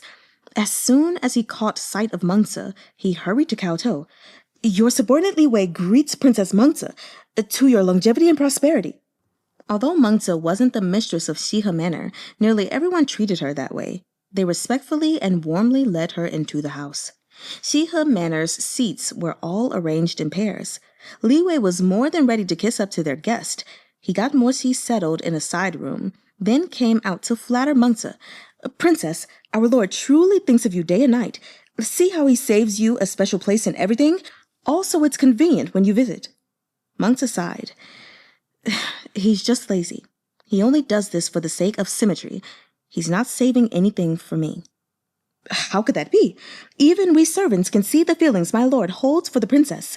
As he spoke, Li Wei pulled out one of the yellow rosewood chairs. Princess, please take a seat and enjoy some tea before you go.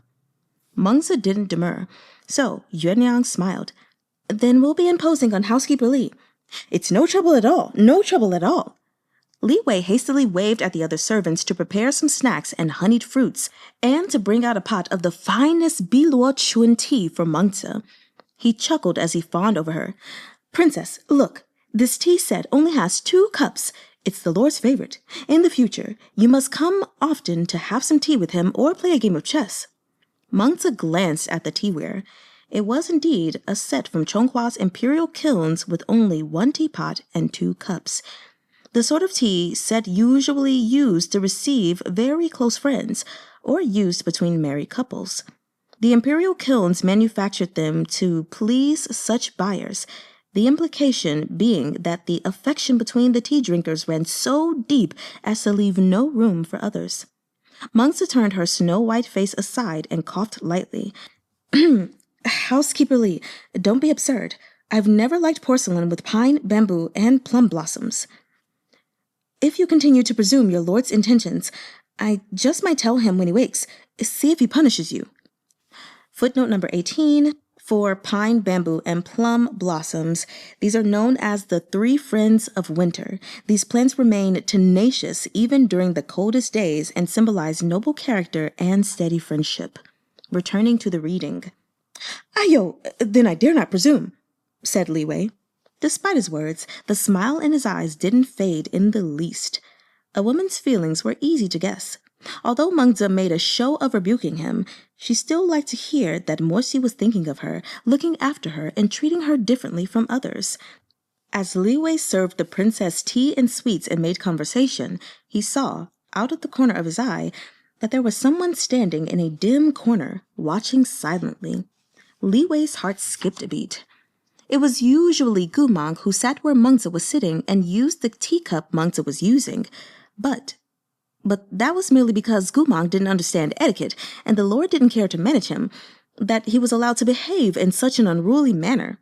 Would Goo Mahng see this as Mengze encroaching on his territory and become hostile toward her? Li Wei's heart pounded. He was about to find some excuse to send Goo Mahng away when he saw Goo Mahng look at Mengze. His expression wasn't hateful. Rather, it was bleak. He was like a fuzzy little wolf pup who had only now realized his rank and fate within the pack. He stood still for a moment, then turned to leave. Many things were fine as long as he didn't know about them. But now that he did, he understood in hindsight why other people had reacted to him the way they did. Goo Mahng finally understood why Morsi had been so upset when Goo Mahng had first sat in that chair, why he had said, "This seat wasn't saved for you." Wolves had their own hierarchies within the pack, and people were no different. He had thought that the seat beside Morsi was empty, so he'd had no qualms about claiming it. But it turned out that seat had an owner. Though she hadn't come back for it yet, Morsi had always been saving it for her. It was he who had dared to shamelessly encroach on Mengze's place. His cheeks scorched with heat. Goo Mangh's been a lot more obedient recently. It was a few days after New Year's Eve. Li Wei stroked his chin as he stood beneath the colonnade, watching Goo Mahng hard at work. He doesn't make trouble or backtalk, and he doesn't carelessly sit in certain places anymore. He clicked his tongue and grinned as he reached his conclusion. Medicine Master Zhang's cure is so effective. Morsi had repeatedly asked Goo Mahng what Jiang Yue had said to him that night, or if he had remembered anything else, but Goo Mahng was reticent. This matter remained a mystery until the first day of spring, when Morsi changed into a set of undyed white robes and announced that he was visiting Warrior Soul Mountain to offer incense to his father. When he heard this, Goo Mangh's eyes flashed with sadness. Morsi frowned. What's wrong? Goo Mahng had been making a great effort these past few months, and his speech was much more coherent than before. Aside from some mispronounced words or difficulties in moments when he was overwhelmed by emotion, he didn't sound much different from ordinary people. "I want to go with you," he said. "Can I?" "What for?" Goo Mahng lowered his gaze and softly replied, "I want to pay my respects too." Morsi's slender fingers stilled in the middle of straightening his collar. He looked up and stared at Goo Mahng, as if pondering something. After a long interval, he said, "Change into white clothes. I'll wait for you in the front hall." In the spring, Warrior Soul Mountain was lushly verdant and draped in fragrant blossoms. The ruthless cold of winter had passed, and the newly liberated streams babbled along. The warm April sun shone on the river's surface, which sparkled like crystal. Startled animals fled into the brush now and then with a rustle. The two of them ascended the mountain in silence, walking single file. To show one's sincerity in paying respects, riding swords or using qinggong to scale the mountain was forbidden. Visitors had to walk up, step by step. Following the path from the bottom of the mountain, it would take most of a shichun to reach the summit. 2 imperial guards stood at attention outside the heroes' tombs. When they saw Morsi, they lowered their heads and performed their bows, the red tassels on their helmets rustling. "Greetings to Shizun." Morsi nodded to them and led Goo Mahng into the cemetery. It was surrounded by pine and cypress trees and uncommonly still and silent, as if the cemetery itself didn't wish to disturb the eternal rest of the heroes' souls. Even the twitter of bird songs seemed somehow soft. As the two walked up the tall, white jade stairs, Gu Mang looked around at the jade gravestones inscribed in gold, as far as the eye could see. Su Huaijun, Zhou Jingyue. May his valiant soul rest in eternal peace. Han Shanjun, Yue Fengya. May his valiant soul rest in eternal peace. On it went. The higher they ascended, the more gravestones there were, filled with inscriptions of their occupants' life accomplishments. When Goo Mang's steps took him past a large jade gravestone, he stopped involuntarily. Fresh fruits and steamed buns were arranged before that plaque, and the ashes from the paper money that had been burned in the grave's basin were not yet scattered by the wind. In the sacrificial censer, 3 sticks of fragrant incense burned even now. He couldn't help peering at the name carved on the plaque. A graceful row of words was inscribed in a powerful hand. Wang Shujun the 7th, Mu Rongxuan. May his valiant soul rest in eternal peace. The gold shone magnificently in the sunlight. Morsi noticed Gu Mang had paused. He turned and glanced at him. "That's Mu Ronglian's father's tomb," he said. His gaze swept over the tribute of food and the censer, and he sighed. "It looks like Mu Ronglian left not too long ago." That was fortunate. If Mu Ronglian saw Gu Mang here, they were nigh guaranteed another round of verbal sparring. It would not be appropriate to fight in front of so many heroes from bygone generations. Gu Mang studied Mu Rongxuan's tomb for a while longer and turned back to ask Morsi, "Where's your papa's tomb?" "At the very top. Let's go." The pair climbed to the mountain's summit. When they looked up, they could see the mist encircling the peak and the vast expanse of the heavens and the earth. Chonghua's imperial city was faintly visible in the sea of clouds below. So distant, it seemed like a dream from a long time ago. As they gazed down, they saw that the mountain path they had taken meandered like a river, linking the mortal world below to the city of the dead above. Here, on the peak of Warrior Soul Mountain, death was far more real than life. Morsi strode over to a gravestone as tall as 3 men and placed the sacrificial basket in his hand at its side. "Father, I've come to see you." The mountain wind blew through his white robes. The peak seemed so close to the 9 heavens that the rising sun scattered its rays right over their heads. The golden words on the jade gravestone gleamed, and Morsi's long lashes rustled and trembled as they met that dazzling light to take in every inch of the inscription. Fu Lingjun, Mo Qing Shi. May his valiant soul rest in eternal peace. Morsi knelt to light the incense and arrange the sacrificial food. The gilt paper money was set alight. The blue-green wisps of smoke carried with them the fresh scent of pine and cypress boughs. Gu Mang knelt beside him as well. He reached out a hand, hesitant, and looked at Morsi with a question in his eyes. Morsi paused but didn't stop him. So Gu Mang also gathered up some paper money and cast it into the brazier. The flames flared to life and waves of heat rose. Gu Mang squinted, coughing softly. Morsi prodded at the paper money with a set of fire tongs, ensuring that each sheet caught and curled into ash, one after another. His feelings were hard to put into words. Many years ago, he had hoped to bring Gu Mang with him to pay their respects together before his father's grave. He had wanted the only elder he held in high regard to see the only person to whom he had given his heart. But back then, Gu Mang had refused. He would invariably smile and dodge the topic. Better not to. I mean, considering our relationship, General Mo definitely wouldn't be happy if we paid respects to him. He'd rain curses on you from above for messing around. Or he would flippantly say, Shudi, be good. Shurga can accompany you in other things, but this is really out of the question. It's too formal. Your future wife will be jealous. How would I dare to make the maiden upset? Gu Mang knew he oughtn't trouble a maiden's heart, so he thoroughly stomped on Morsi's sincerity. But the present Gu Mang had obediently followed him here without anyone compelling him to do so, and even properly burned the paper money with him. It was as if his old wish had at last come true. Yet Morsi didn't feel the slightest bit happy. After all the paper ingots were burned, Morsi sighed. Let's go. But Goo Mang didn't budge. He tilted his head to look at Morsi, then said without preamble, I'm sorry. Morsi was about to rise, but upon hearing this, he stilled once more, his gaze fixed on the gravestone. After a spell, he asked, On New Year's Eve, did Zhang Yueshe tell you about my father? You guessed that was it? After seeing the way you've behaved the past few months, I figured that must be the case. Goo Mang repeated himself.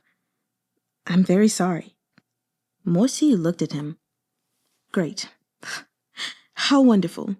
He had once wanted to pay his respects to his father with this person, and now he was finally here.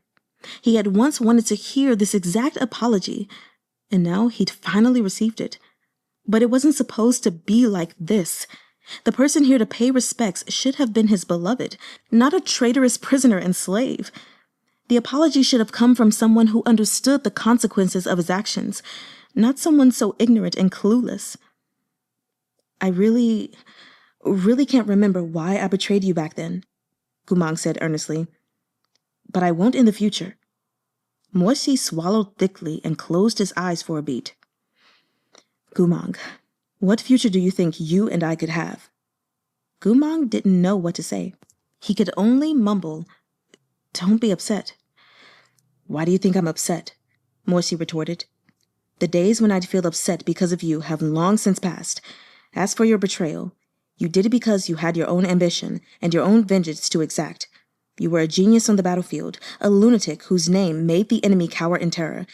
Your lifelong dream was to charge headlong into the battleground and achieve greatness with your army. Your eyes lit up at the prospect of battle. You didn't like to shed blood, but war excited you, because that was the only way for you to reverse your destiny. Morsi paused and turned back to look at him. But I'm not the same. Gu Mang made no reply. I hate the battlefield, Morsi continued. Over and over, it takes away the things I care for the most, and gives me honors I care nothing for in exchange. Gu Mang, the two of us were once comrades on the field, but perhaps we were never comrades at heart. He turned his gaze to the clouds that clung to the mountaintop. Perhaps our paths were destined to diverge from the start. All right, you guys. We have officially reached the end of Volume 2. And, yeah. My God. This, I said it in the last video, but this has definitely turned from haha giggles to I'm crying. I guess I'll go ahead and go over my notes. Yeah. Y'all have to excuse me. I'm just kind of like, I don't know. Oh, my God. All right. I'll just read my notes and go from that way. So first off, going all the way back to the top of my notes, I really am waiting for the day that we get a deeper understanding of the relationship between Gu Mang and this Loo John-sheeng, his brother, his best friend, his comrade, whatever, because, you know, he's remembering him from that dream, and then Morsi is so upset about it, and he has this very deeply rooted jealousy, thinking that he always loses to this person. And so I'm like, what happened in the past between Gu Mang and Loo John-sheeng, and Gu Mang, Loo John-sheeng, and Morsi, like all of them, to make Morsi feel this way?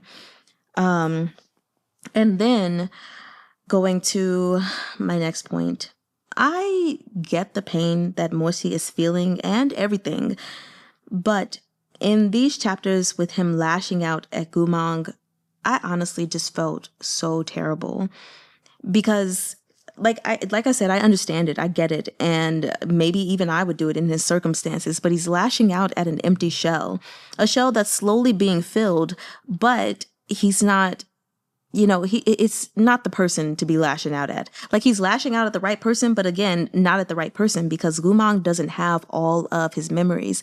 And even like it said on page 309, which was worded so perfectly, Goo Mang only had a ladleful of memories, but Morsi wanted to scoop a sea of emotions out of him. I think that is the perfect depiction of just those moments where he's like snapping at him. The other thing, which I can't remember if I said in my last video or not, but it's nice to see that Goo Mang can tell that Morsi is hella repressed, even though this man is trying to hide it in indifference, but he has no healthy outlets to pour out all of his emotions, and my guy really, really needs that. Then, let's see what else we have. I think another thing for me is, we got Princess Mengze finally coming onto the scene. And so here we have it. She had feelings for him in the past, clearly has feelings for him now.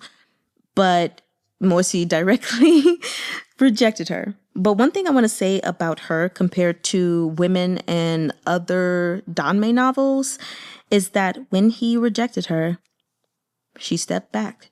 He was like, okay, I get it. I'm not the one for you. You don't like me. Cool. So I'm still just going to be the person that I am. And, if you're hurt, I'm going to help. If you need help, I'm going to help. But I'm not going to be trying to come on to you. And I greatly respect that. And it's not one of those, am I not pretty enough for you? Am I not good enough for you? Who are you harboring in your heart already? Like, none of that extra stuff. It's like, can no just mean no? Like, even in nowadays, when a woman tells a guy, like, I'm already in a relationship, it's like, why can't the no just be good enough? Why does she have to elaborate that she has a relationship, even though a lot of times now even that doesn't work? But anyway, going on to my next point.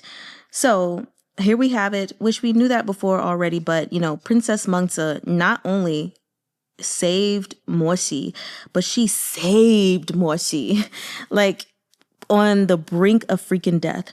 And after he was stabbed by Goo Mahng, in order to save him, she got years taken off of her life. That is some pretty dedicated stuff, especially for someone your heart. I mean, you don't belong to their heart, basically. Your heart doesn't belong to them. What am I trying to say? His heart doesn't belong to her. There we go. Sorry. That's a big dedication. But then I just thought how it was so interesting, because here we have it. That's what she did for him. But we know not long after that Morsi did the exact same thing for Goo Mangg's soldiers. So it wasn't necessarily directly for Goo Mahng. I feel like even if he and Goo Mahng didn't have that kind of relationship, he probably still would have taken this vow, because he is that kind of person. But if we want to look at it at a surface level, it's like, Mengze gave up years of her life for the one she loves, and Morsi gave up years of his life for the one that he loves. So there's that. Again, that's like surface level thought. But yeah, anyway, next thing I want to go to is, I'm sad about it, but at the same time, I understand Jiang Yuexue giving Goo Mahng a little bit more information on things that happened in the past, but also giving him more information, so Goo Mahng could know that he had a friend. And even now, I guess maybe not has a friend, but has a friend, since Jiang Yuexue was like, hey, I mean, I can't hate you, So that was nice to see. But it also sucked that Jiang Yuexue found himself beside Goo Mahng, because nobody likes him either. Really sad. Which, by the way, was also really sucky that Chang Fengjuan brought his daughter Lanar, and because of appearances, he stopped her from speaking. And Goo Mahng having the realization, not speaking to her, and her thinking it was because of her heart madness, that was really sad. But definitely very, very realistic. So, I want to talk about what was happening with the nobles and their attempts to get Morsi drunk, and just the whole elaboration behind that. Basically having a whole bunch of old snobby men jealous because Mengze is better than their kids, essentially. But the crazy thing is that might not even be true. Like, just because someone is so great at something does not diminish the greatness of your own child. And so it's just crazy to see all these nobles in their everyday lives bragging about their kids, and then someone else bringing Shizun into the mix when it was absolutely unnecessary. And so these people now have caused their own harboring of jealousy and their judgment and trying to find stains within Mengze's character. And he didn't ask for any of that. But to see them trying to get him so drunk that maybe he'll make a mistake, I have to say, is so sleazy because, oh my gosh. So like,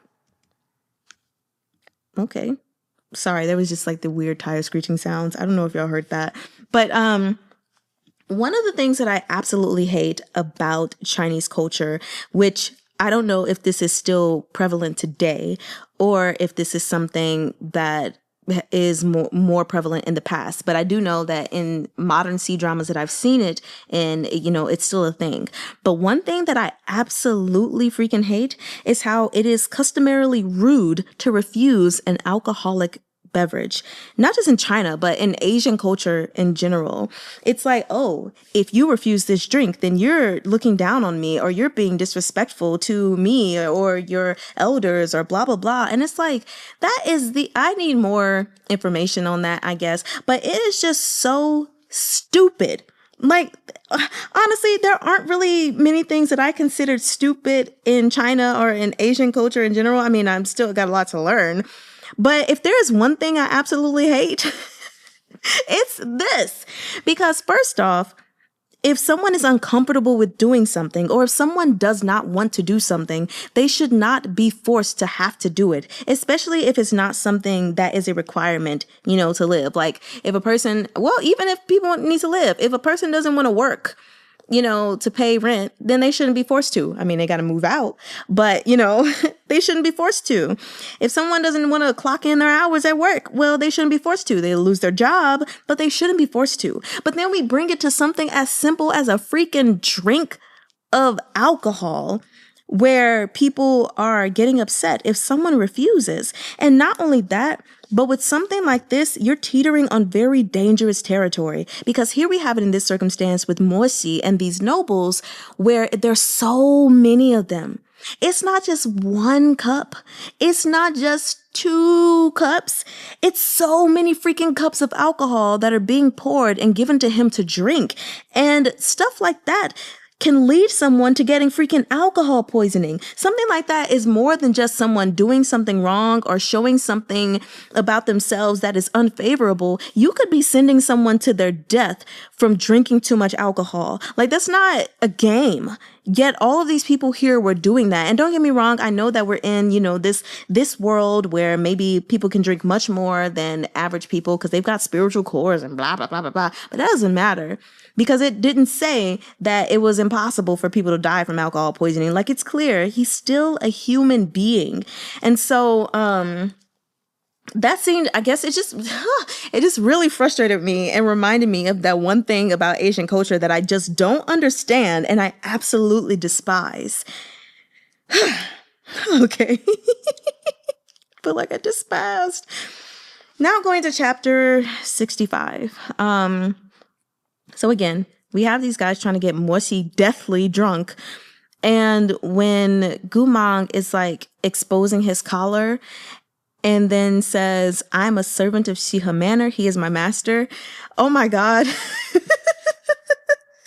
didn't know how to respond to that. I was like, oh my God. I ain't even gonna lie. In some way, I felt like that was badass. Even though they didn't like it, even though Goo Mahng was like, Mengze was like, don't do this. I just thought it was lit. He was like, look at this. He's my master. Anyway, from that whole scene, we knew this before, but man, this emperor is way too bored to allow all of that chaos ensue and just like sit and watch it happen until finally too many people were involved and he was like, okay, guess I have to say something. no, don't cause disturbances here. Guards, please come. I was just like, you are chaos. And I really don't like you. But that kind of chaotic energy that this emperor has also leads me even more to believe that things with Goo Mahng are not as plain and simple as they seem to be. There has to be something with the emperor involved in this for why Goo Mahng turned traitor. Because the man, I mean, he's just every time, every moment chance he gets, he wants to see chaos, or he likes to have the confrontational moments. Like even with Morsi, he was like, oh, come on, I want you to beg me so I can tell you no, and then I can fly into a rage. So people like that, very wary of them. Anyway, next I wanted to say that in that moment, I felt really, really bad for Goo Mahng and the humiliation that he faced that evening.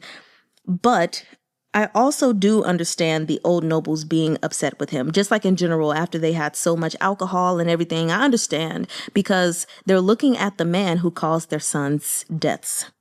So I get it. But I'm still upset with them for what they were trying to do with Morsi. So I understand why Goo Mahng stepped in. And then we have the moment with Princess Mengze, which I'm glad we have somebody who is understanding what Goo Mahng did, doesn't like him, but also isn't treating him like low down dirt. She's a respectable princess. I'm cool with her. Oh God. That chapter though, and going into this last one, like all of it, I felt like the entire time I was like trying to hold back tears, which I've never truly read something before for real, except for maybe like 2 other things that have made me want to cry so bad and have made me cry. But it keeps happening now, and we're only in volume 2 and we just finished it and we got 5 more volumes to go. And I ain't trying to be funny, but the happiest volume looks like the last one with the picture on it. All these other volumes, like the next volume we're going into, the cover for that? No, sir. No, sir. We're about to hurt some more. And I'm just like, I can't. I cannot. Oh, I've never felt so heavy. Just like, oh my God. I mean, I have, but I haven't. Not out loud. Anyway. So I don't really want to say anything about them going to the Warrior Soul Mountain and paying their respects and everything. I understand Morsi's hurt and like the irony of him bringing Goo Mahng there and the irony of the apology that he received, but all under circumstances in which he did not want. The last thing that I actually wanted to say was concerning the final page, actually going into the final line that he said, which I'll go ahead and read it again. But he said, you were a genius on the battlefield and a lunatic whose name made the enemy cower in terror. Your lifelong dream was to charge headlong onto the battlefield and achieve greatness with the army. Your eyes lit up at the prospect of battle. You didn't like to shed blood, but war excited you because that was the only way to reverse your destiny. But I'm not the same. I hate the battlefield, blah, blah, blah, blah, blah. And it's so crazy because I felt like Morsi was so close and yet so off, because clearly he said, Goo Mahng didn't like the bloodshed, but to him, I mean, it's like he mentioned that, of course, being in war, being in battle was the only way for Goo Mahng to reverse his destiny. Therefore, he loved it. But just because that was the only way in his eyes to reverse his destiny did not mean that he loved it. And even if his eyes lit up, it did not mean that they lit up for war specifically. Now, we don't know if this is the case or not, but I'm just saying, his eyes could have lit up because he knew that he had thousands of soldiers behind him, thousands of comrades who believed in him, who trusted in him to guide them to victory. His eyes could have lit up because he knew he had a family of people who wholeheartedly trusted him and wanted to be around him. And they were people just like him. And they were going into something that he was maybe certain, almost certain or fully certain that, yes, they would come back with victory. maybe his eyes lit up because he felt like he was creating a name for himself and he wasn't just going to be some low down dirty slave, and he was creating a name for his people, the other slaves. It didn't necessarily have to be the war that excited him, the fighting and the violence. So it's like he was on the mark, but also not on the mark. And, for him to say that he hates the battlefield, that definitely sounds about right, especially after losing his father and everything like that. But it's like he said, he's gotten these honors and things that he cares nothing for. And it's like, yeah, of course you don't care for them.